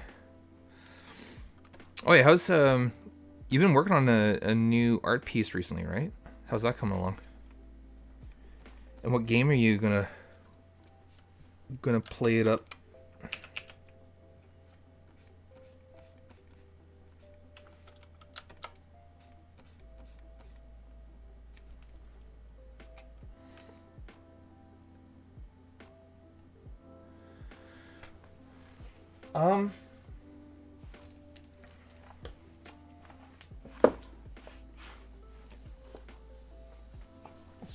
I would say either of these. So Anatomy for Sculptors or Anatomy for 3D Artists.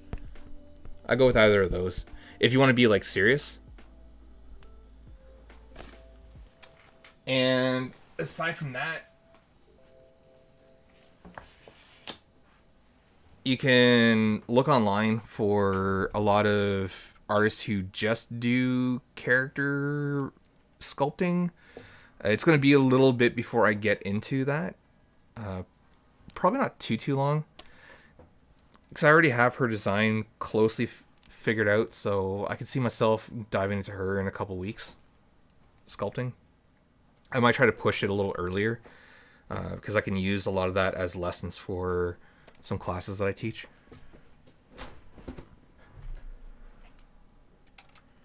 Oh, actually, that's right. Those changed. Yeah, in a couple weeks I'll just be doing it. But I would say just like stick to simpler scope when it comes to the design. Don't worry about it looking super amazing or super high end. There's a reason why like a lot of indie studios, they go with more stylized and simplified.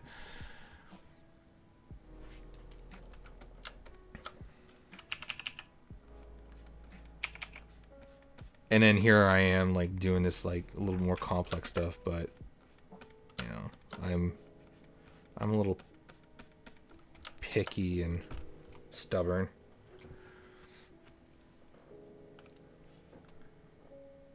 What will I learn from that book? It's just anatomy, muscular structure, all that kind of stuff. Bony landmarks. It's reference material. If you're trying to design, you always want reference. Like even designing this, I had some ideas from an early drawing. And even then, I started off with like these Sharpies on sticky notes. But this updated version, as I was creating this, I have reference material of airports. Because that's kind of like the vibe I'm going with. So I was just taking a look at different airports and how it's all set up, like lobby areas.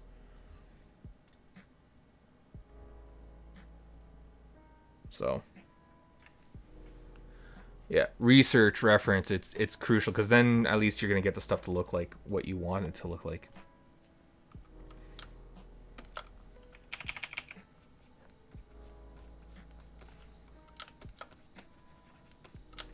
And that's what those books are mostly for. It's reference on like anatomy structure.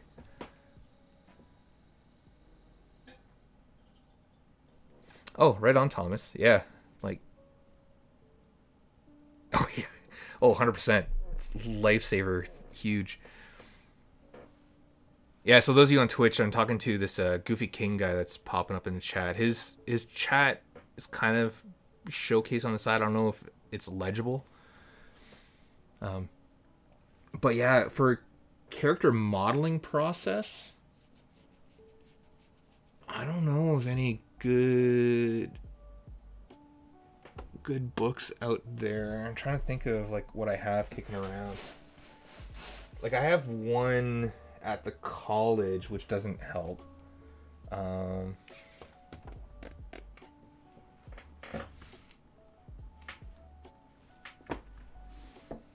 Yeah, I don't like what I learned is from online workshops and just doing it. Beam's got the zebras. Yeah. Yeah, sorry. And the game proms GTA 5, but it's like modded role-playing server with very strict rules. That's good. Hey, I'm just impressed that a lot of people are still playing GTA 5. It's been out for like how long?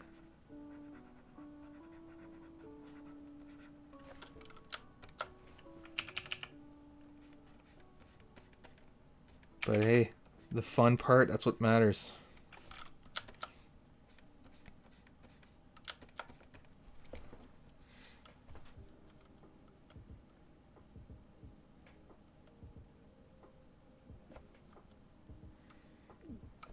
And I haven't flipped it in a while. Actually, I haven't flipped it yet.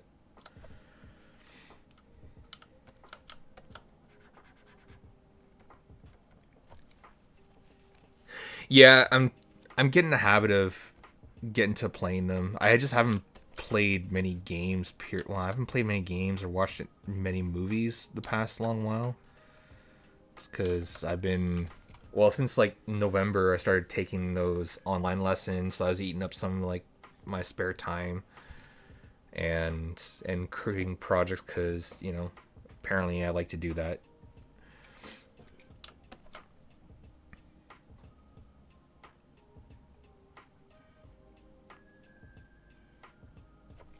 Oh, it totally makes sense to have one of those desks over here.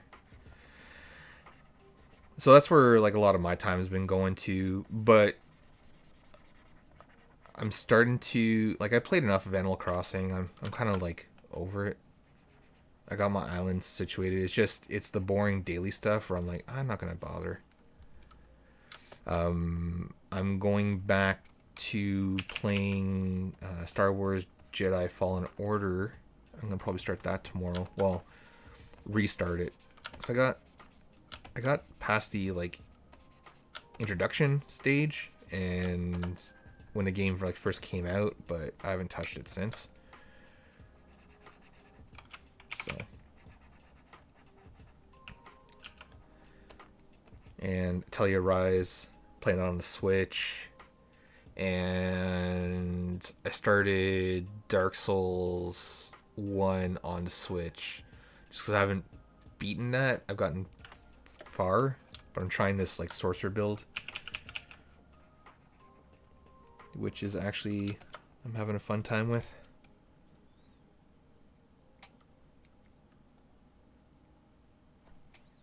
You know what? I'm just gonna go to line art.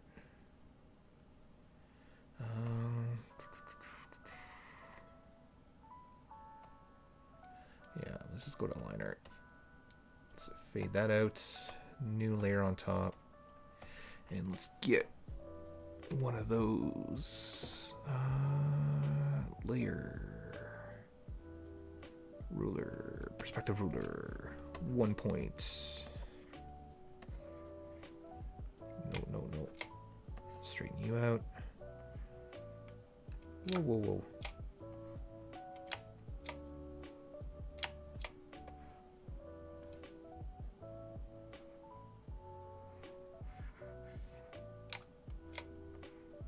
Oh, that's how... Oh, they changed this a little bit.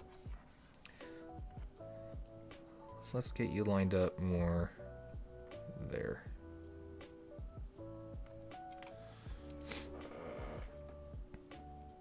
But yeah, I totally hear you. Like, I started playing Resident Evil 7 last weekend, and I just didn't like it.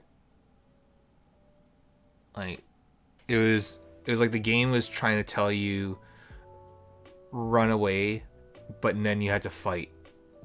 And so when you get into, okay, I'm gonna fight because I have all this ammo, it's a moment where you're supposed to run away, and so it's not communicating. It's like giving mixed signals, and I hate it.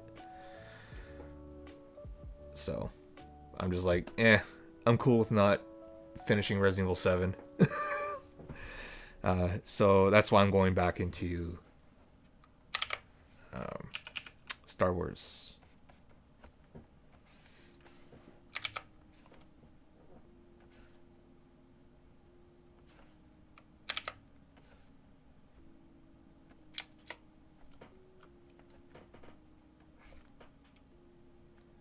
Yeah, I wanted to like it, but no, it's just...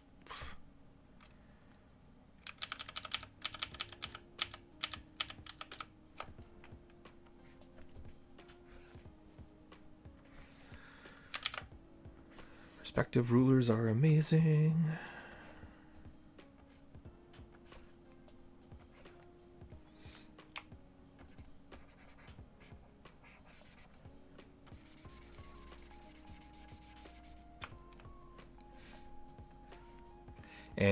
But I do have Assassin's Creed Valhalla and Origins to play and a whole bunch of others. But with not too many amazing titles being released this year, I am going to be able to chip away at that.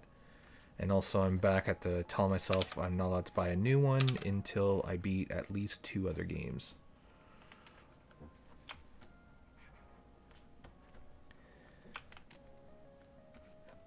And with Mass Effect, the Legendary Edition, actually having a release date now, I gotta get my button gear because I definitely want to play that. Because Mass Effect is awesome.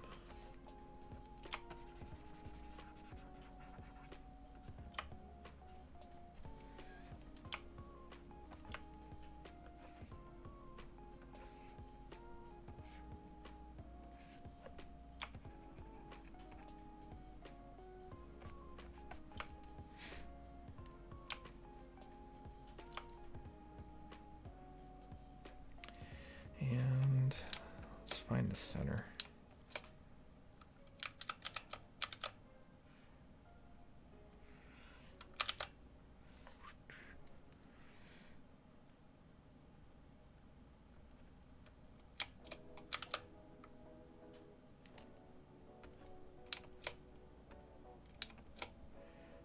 Let's go with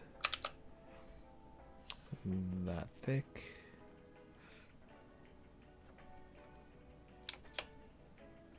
And that means you should be like there.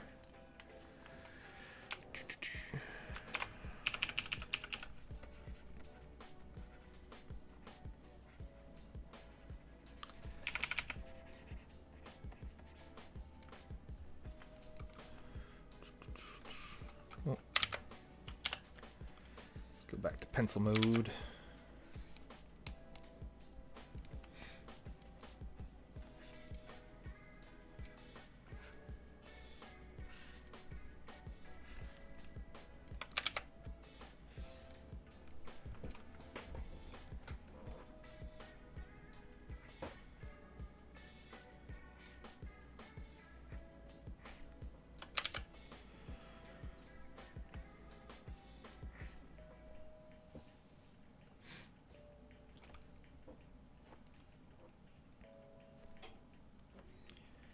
And this window is over here.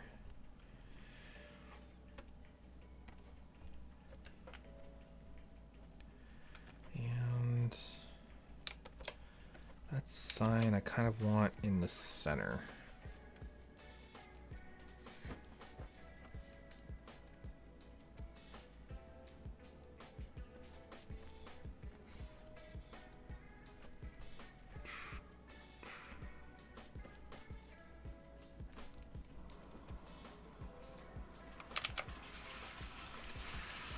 And let's have that panel just coming straight out from there.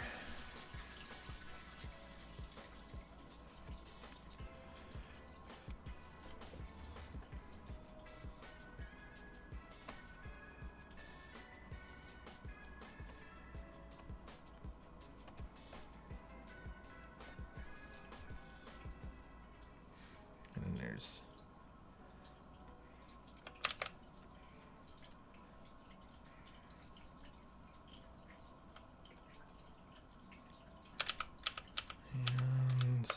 let's make it further away. And let's 2/3, 1/3 it up. Let's have one of those booths there. And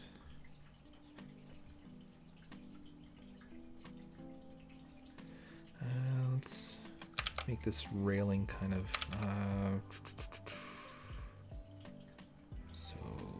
yay tall.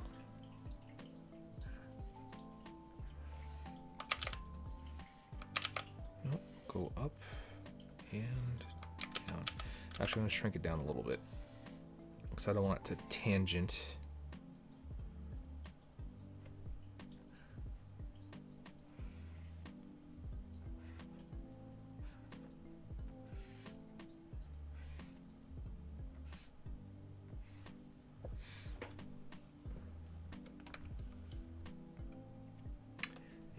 Starting to get a little messy, so let's go and clean it up a little bit.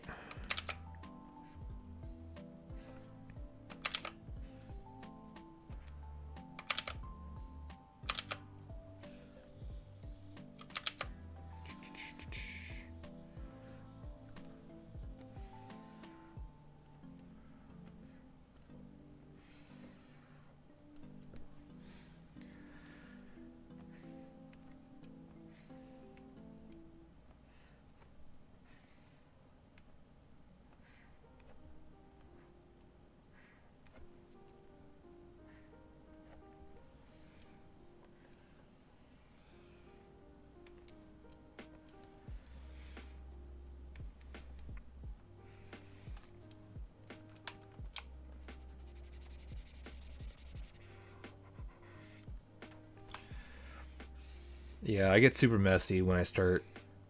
That's the one. This is going to be like the big challenge for me, is because everything is so perspective heavy.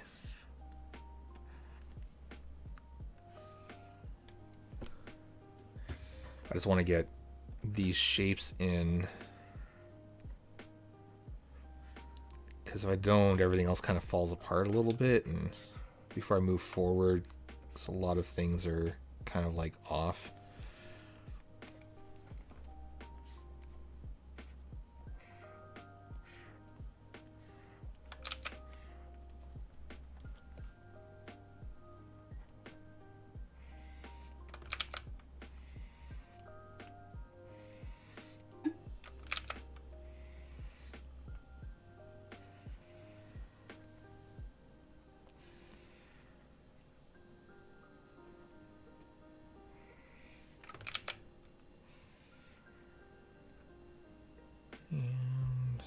About that thick.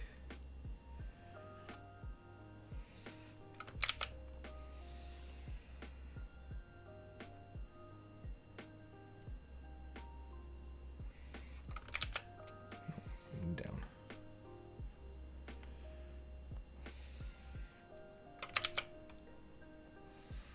Went a little too far.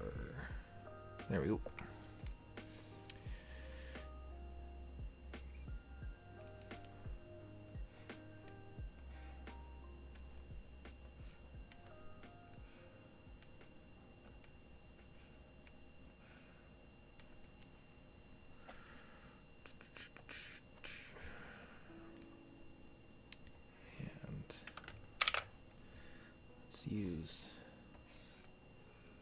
this and that. And let's have that split off right there and down.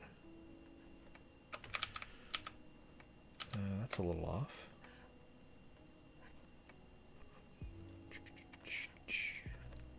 Right there.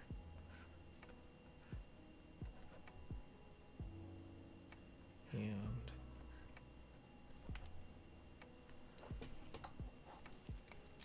right there. Oh, that's why that's off. Yeah, that's actually the...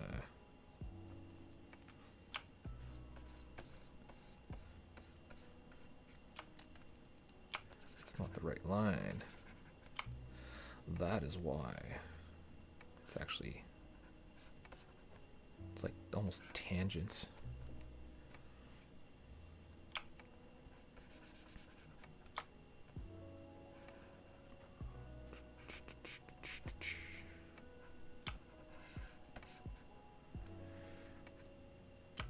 But yeah, modeling the space station is going to be fun. It'll be nice to be able to actually have some time to finish an environment model.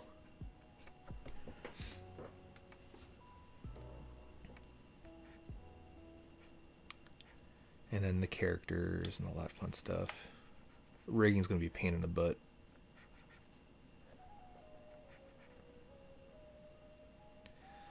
But it is necessary.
And so let's use you for these rough parts.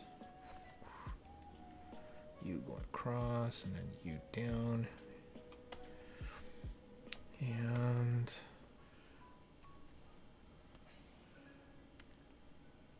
get that set up, and even that line going down there, because that's where that's going to go to. So technical.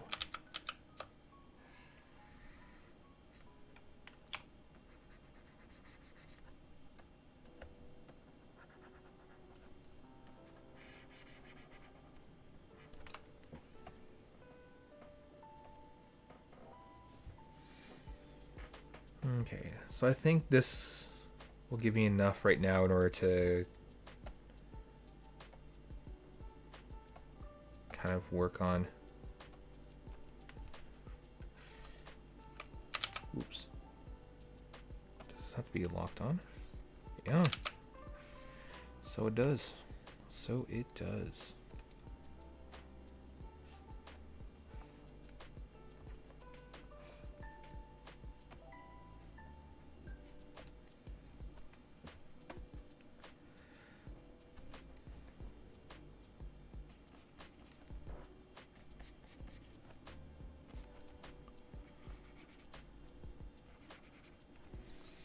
I think I had these as like a steeper angle just so it's different shape compared to the bottom.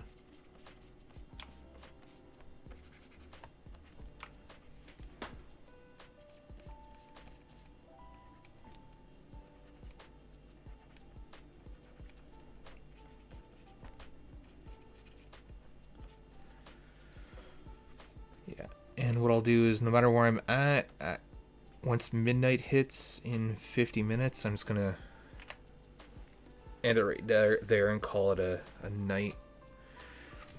And I'll get back to this on Monday at that point. And let's kind of have this one like kind of going up like so. You know.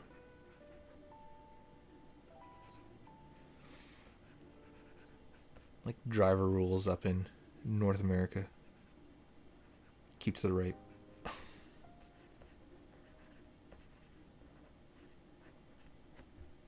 So these little tiny arrows.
Go thicker door area.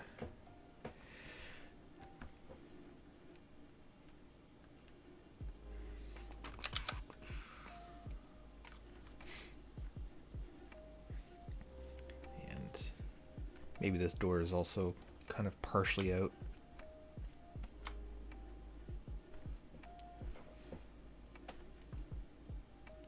And so that's this one.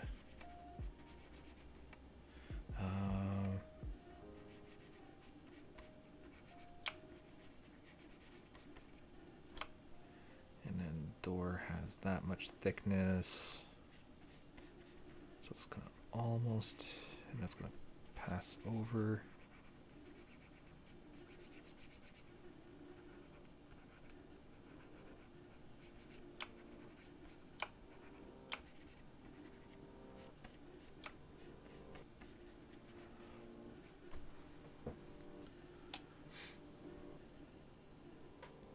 And on this side,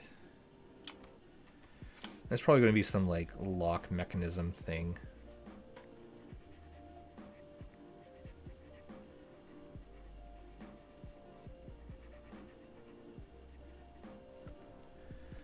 That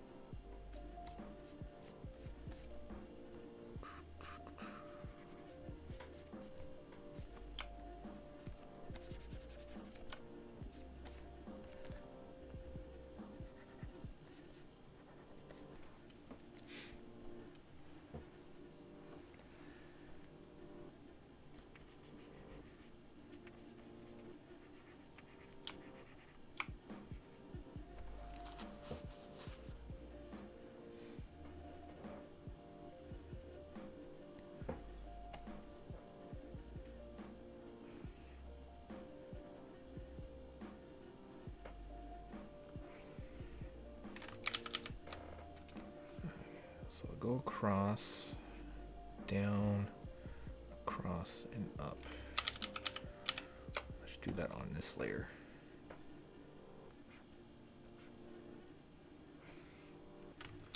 Well, actually, let's get the bounding box. Nope, not that way. Straight across. And bounding box going down, and across, and up. All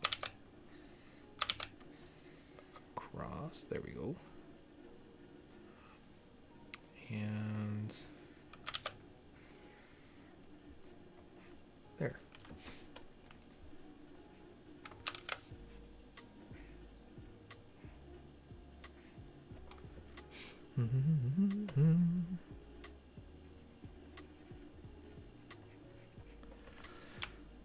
Yeah, Surf is not too entertaining right now.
It's fine.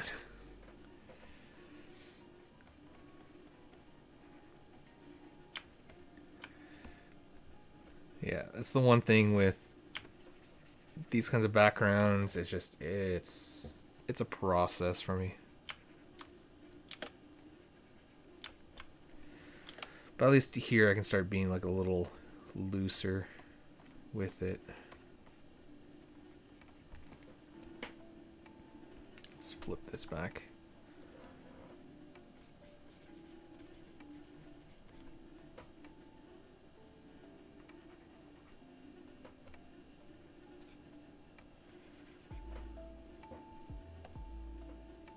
Yeah, so that's still, it's fairly flat.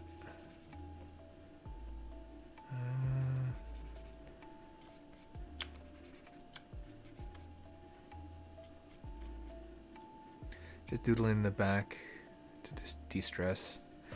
Yeah, I hear you. A lot of people I know, it was a rough week. It was a rough week for me also.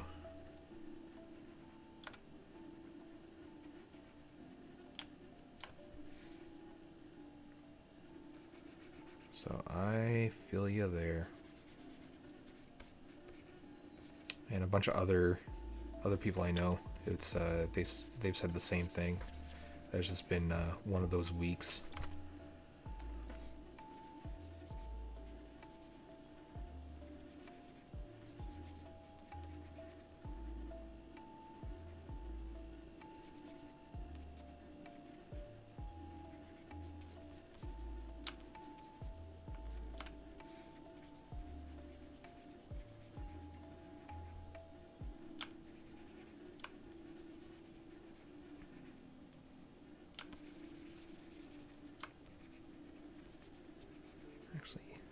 Let's have a kind of like this lock mechanism where this kind of like pushes out and spins around.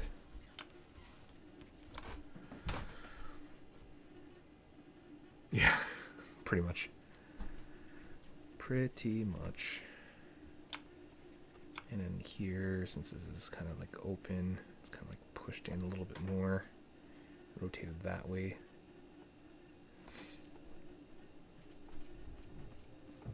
This one's partially open.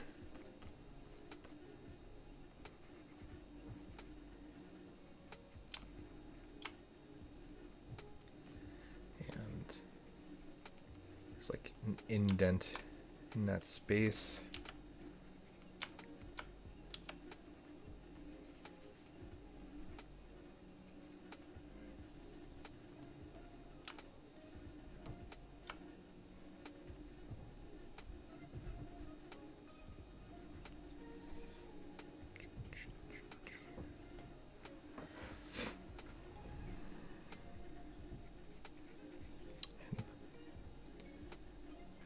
Technically the bottom and the top of that window is going to be there.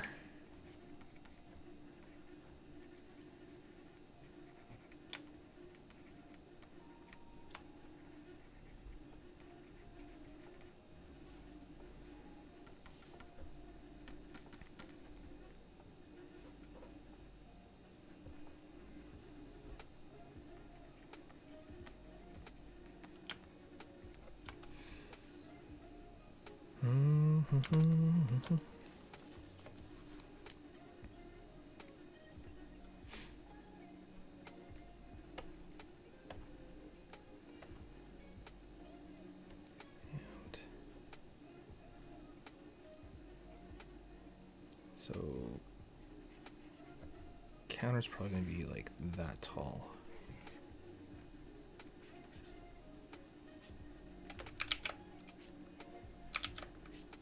Man, I keep forgetting how big those doors are every time I look at the one on the currently on the screen left.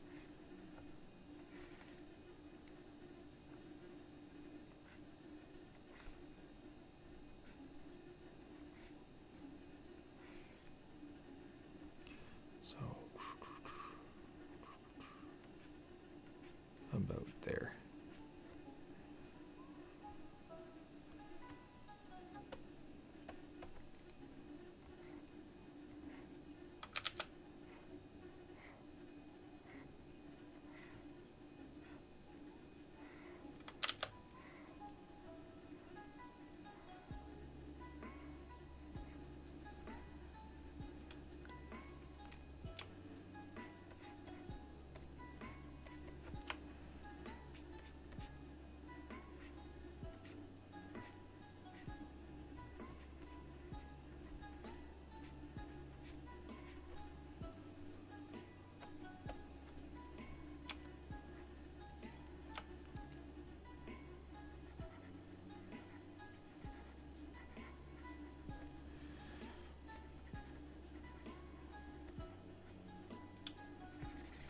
And, well, actually, that's probably going to be... Let's have this one, like, smash on the ground.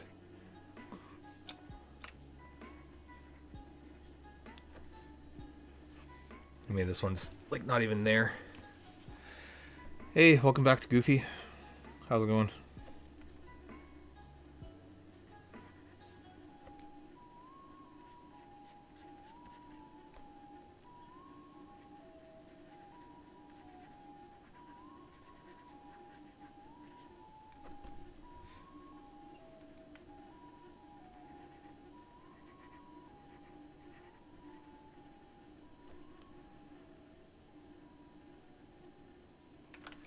And... Oh. You know what? Maybe these receptionist desks are on the inside.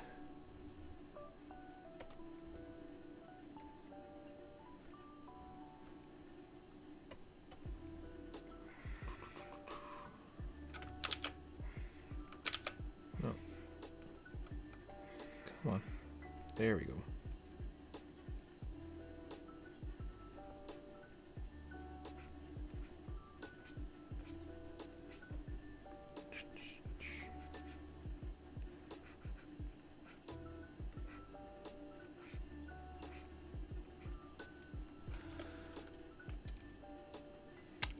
Early on, grab, and then just the sculpt.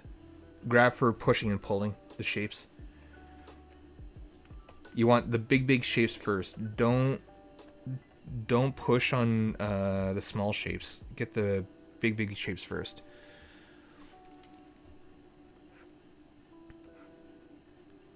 Because if the big shapes don't work, then all the details are going to look like bad. So. And if it's something that you definitely want to get good at, try to find someone who, because like you're using sculpting in Blender, try to find something similar to Shane Olson's character sculpt workshop. His is just, it's ZBrush specific. But look for someone who has something similar for Blender. You might be able to find something kicking around somewhere.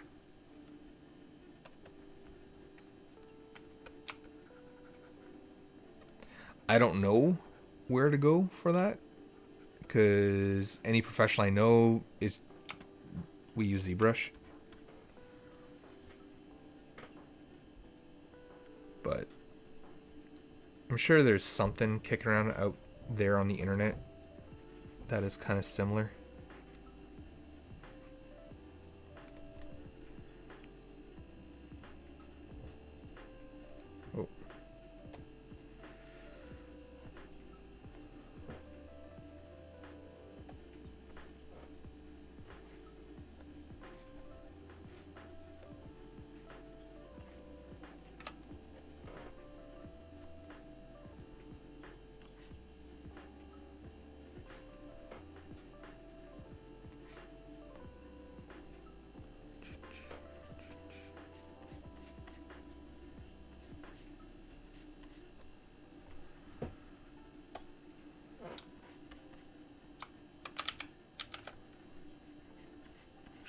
This one's going to be like the broken one.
And let's kind of have one of those vending machines that are like just down right there, and another one's kind of like tilted sideways like so.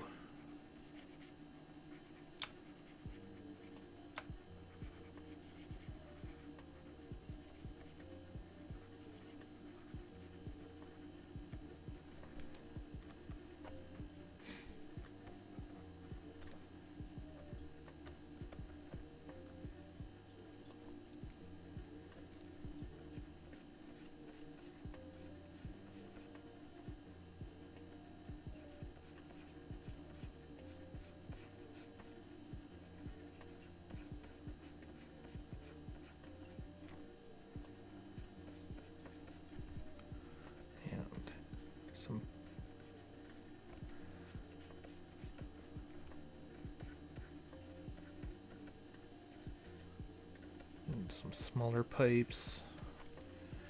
Just something that's gives some texture in there.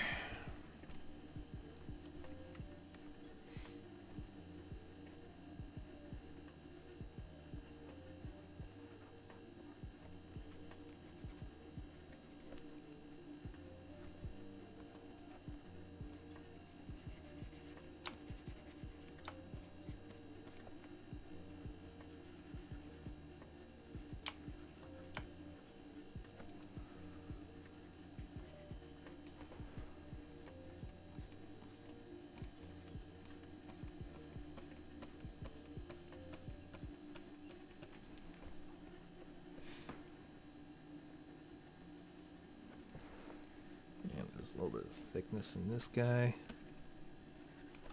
Let's build up those corners a little bit.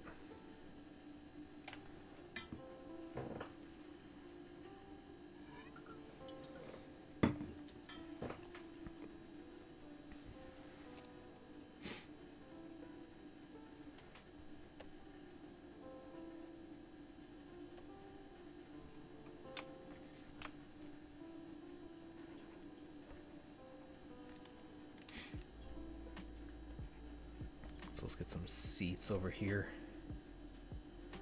So seat, yeah, the seats will be like just as high.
There's like a couple of seats over here, and then maybe there's a planter.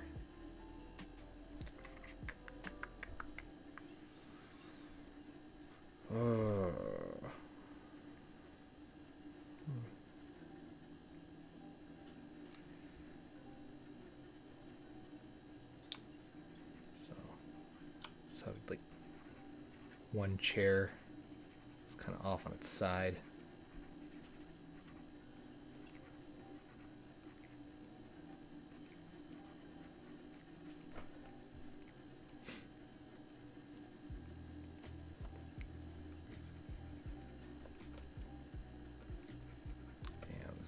Has some junk kicking around.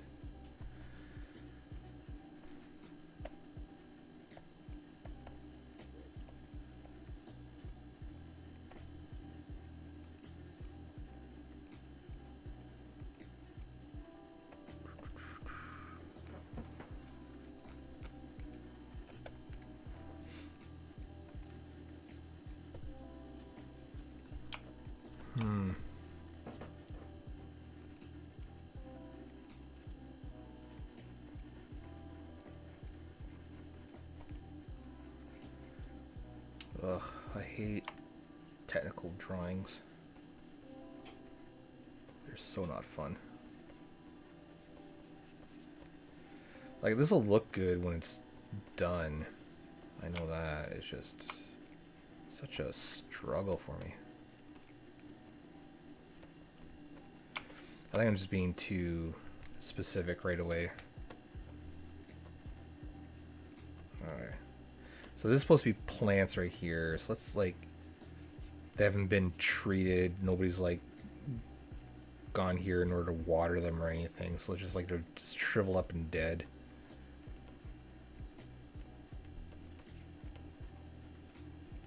Just to have that like age thing. I hate drawing. It's just, it's the technical part of it. I like just a lot more of the organic freeform, and that's why I like fantasy more than sci-fi, is just so I can just like let loose. Like, that's why you see very frequently just like, where is this? It's in a forest. Even though perspective is still necessary, it's a lot looser than having to deal with something like this, where it's very angular and technical and ugh. But it is required. It helps. But yeah, just like some dead plant matter. Maybe some like garbage. It's like a soda can.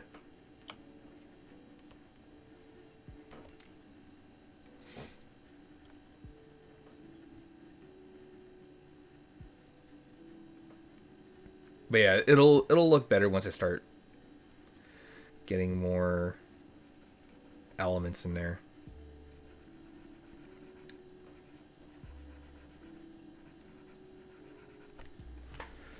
But yeah, my big thing is just getting the feel in there right now. So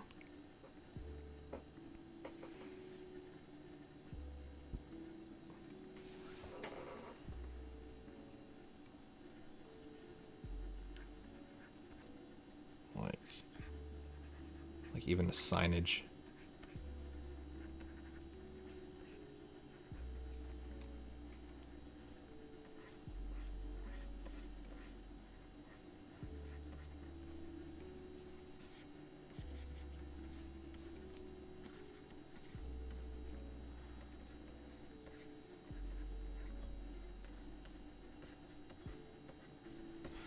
But it's just a start, so.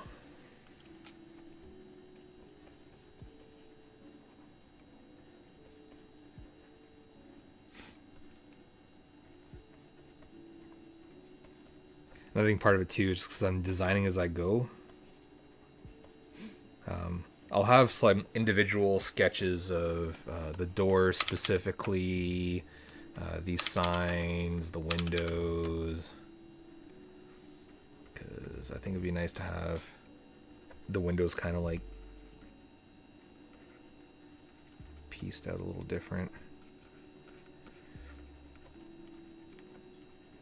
Because I already have some models of these elements.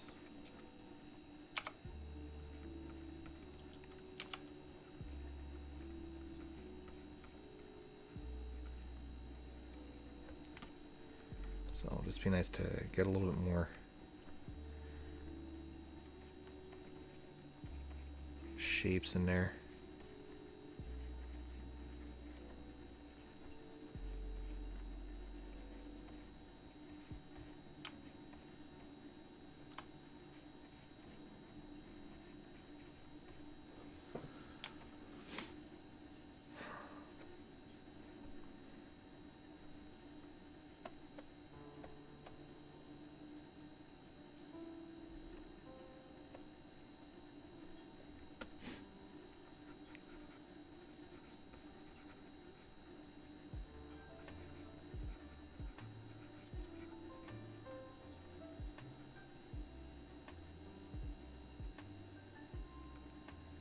I feel like I need something down there.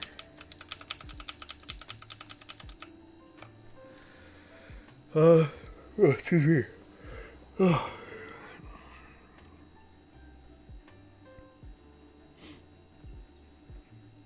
Maybe another chair just like right here. It's right on the corner. Maybe someone's like luggage.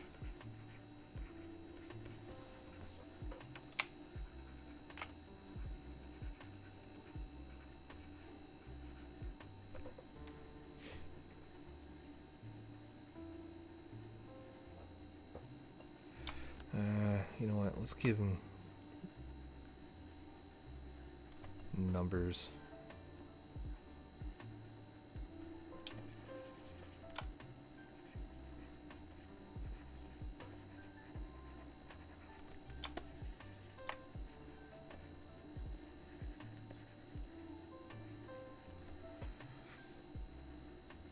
Because then I can have like 3. Like so.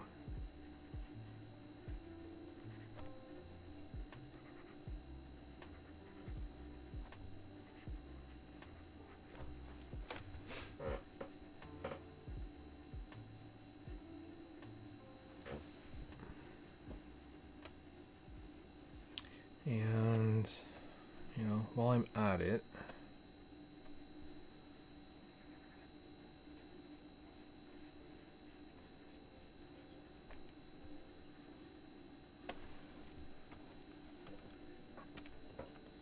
so let's not save you. Let's save you because it's been a while.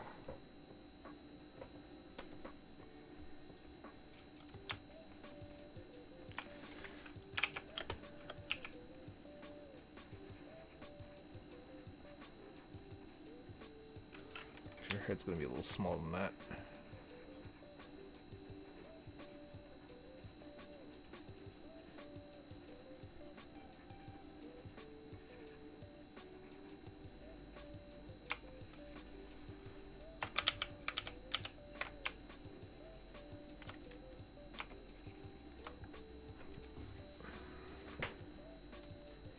So I kind of want her, let's have her like looking around the corner.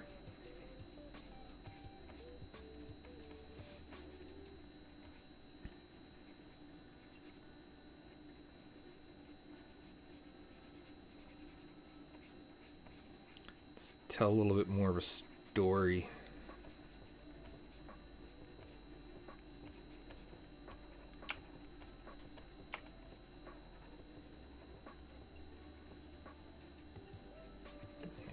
Maybe like hand up here.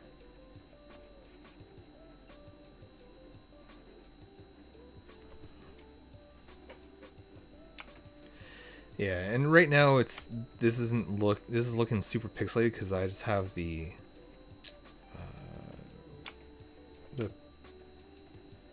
resolution super low.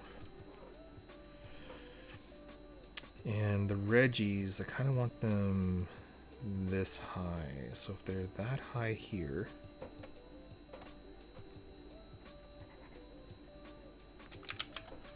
so if they're yay high there. They're like as high as the railing. Okay.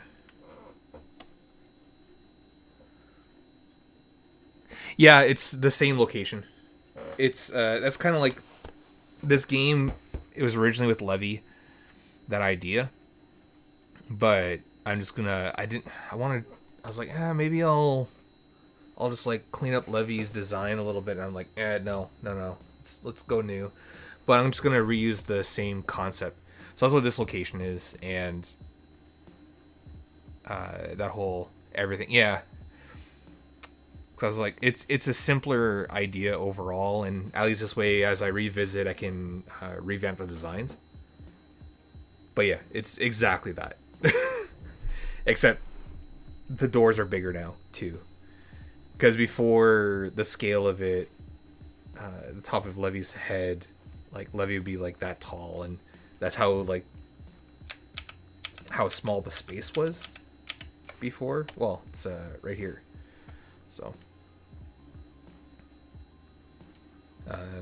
And this felt like it was more of inside of a smaller room than this larger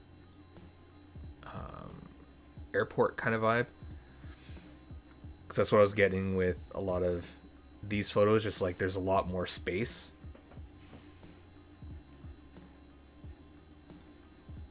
So. But also, like, these were stemmed from these like little sticky notes, and I even did these sketches while I was at Anime North. So, but yeah, it's the exact same thing. I'm just making more out of it now. So let's have some like little Reggie units just walking around.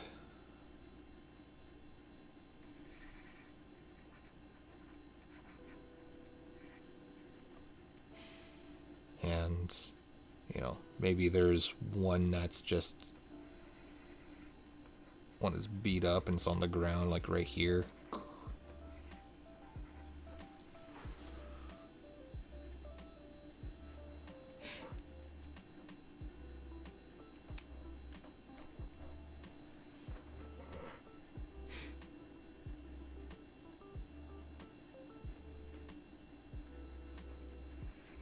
Maybe there's like another one that's like beat up and down there.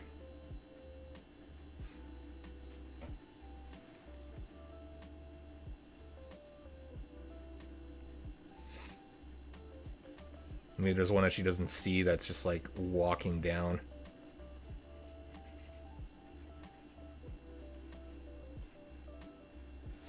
Or actually not walking down. Let's have it. Maybe just like...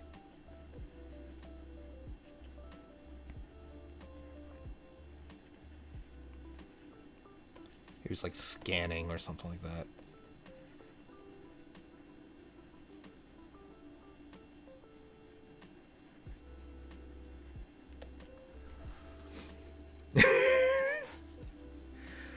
Oh man.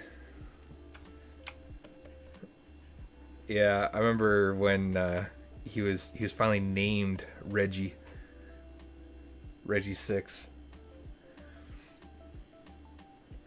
I have it written down somewhere of like what the Reggie stands for. It's like Reginald Edward. Like it's all like very very heavy, like European, Victorian kind of like names.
on that note, this would actually be like around here instead, and not there.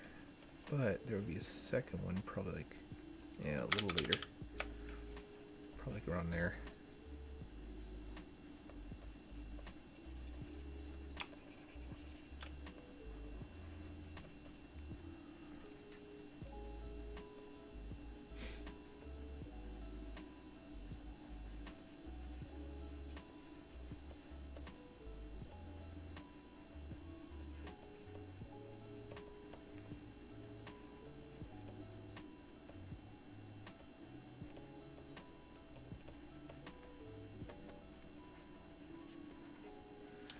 Just thinking there's like another planter on this side.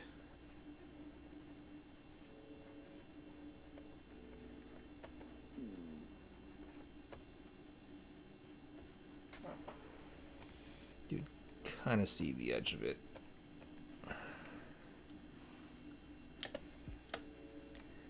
And then some more chairs over here.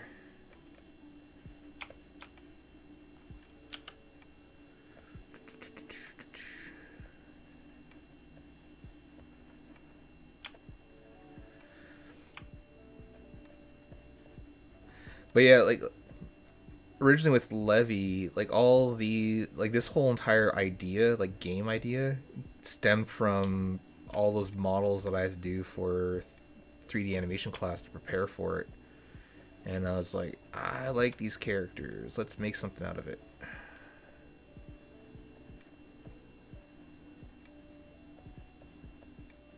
That's kind of where it all comes from.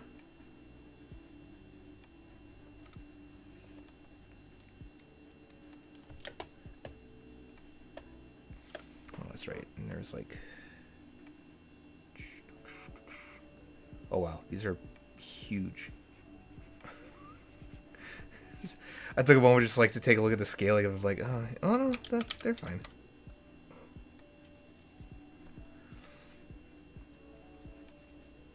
So like the washrooms will be like there.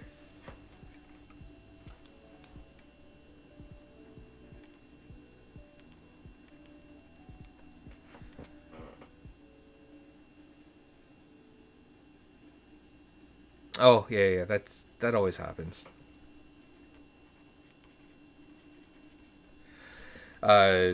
Rigging is a pain in the butt because there are certain times where you kind of get what's called a cycle check error, and it's kind of like the whole what came first, the chicken or the egg.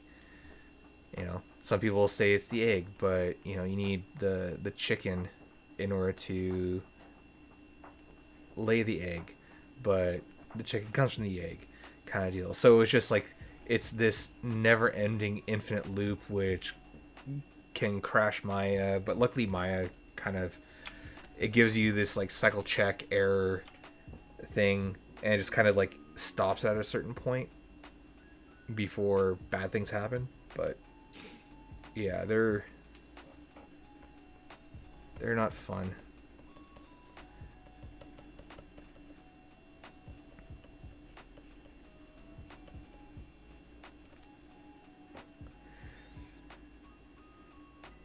But yeah, like Levy, I wanted to do something early. Like I wanted to create something out of her character, and so I was like, oh, like I'll do something with like Eve, but I'll design Eve like a little bit more, and let's get Reggie in there, and the Beast.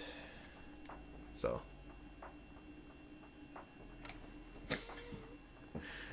yeah, well, some of the machines were old, right?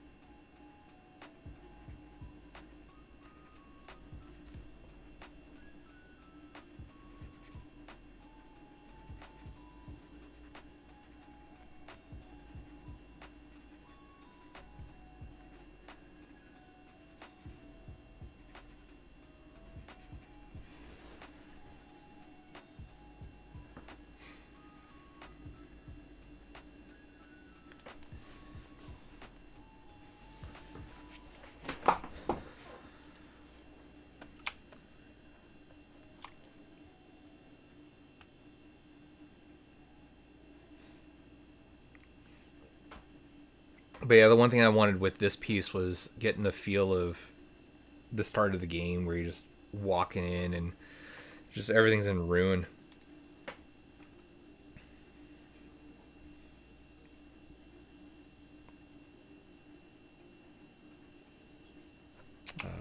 So these are like actually, let's rotate them around a little bit. Get some chaos in this order.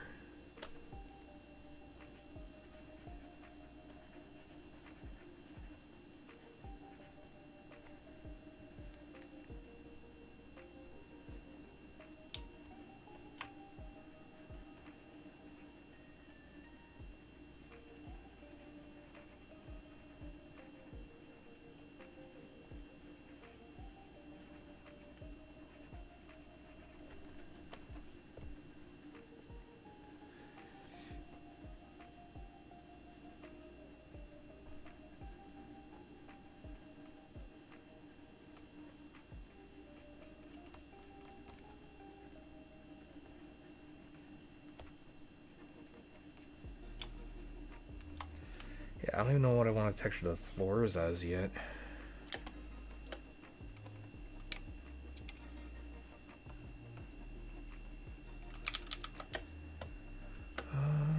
Let's turn you back on at the very least.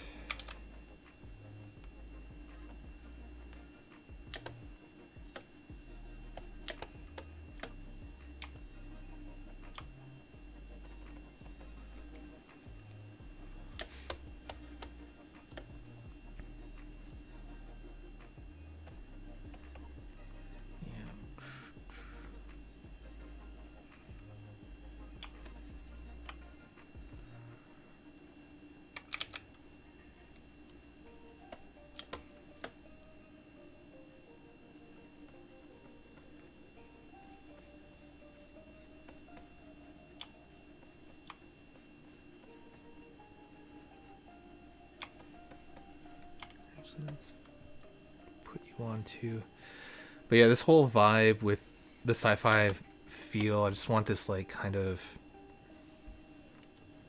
bevel. Like my go-to is this hexagonal kind of shape language in a way.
But I think with that, I'm going to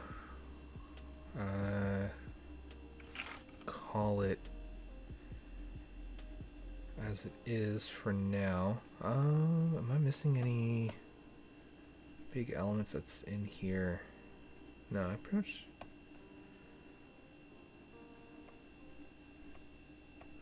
much got it.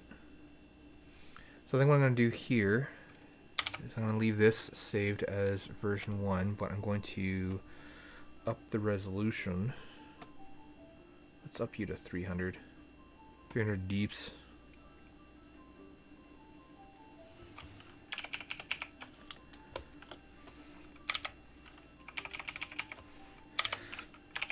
Yeah. So what was like 100%, almost 100%, it's like 15 now. So I think I'm gonna carry it on to here, and let's save. I'll carry it on here on Monday and move forward, tighten up the drawings since I've upped the resolution, because now I can start getting like the character, like looking more like the character. I can start zooming in a lot more and start looking at details and all that. So what I'll probably do is I'll probably do some get like a mood board set up for some shape language and all that. But yeah, thanks for watching. Catch you later, Marina, and anybody else who's like still sticking around. Good night. Enjoy.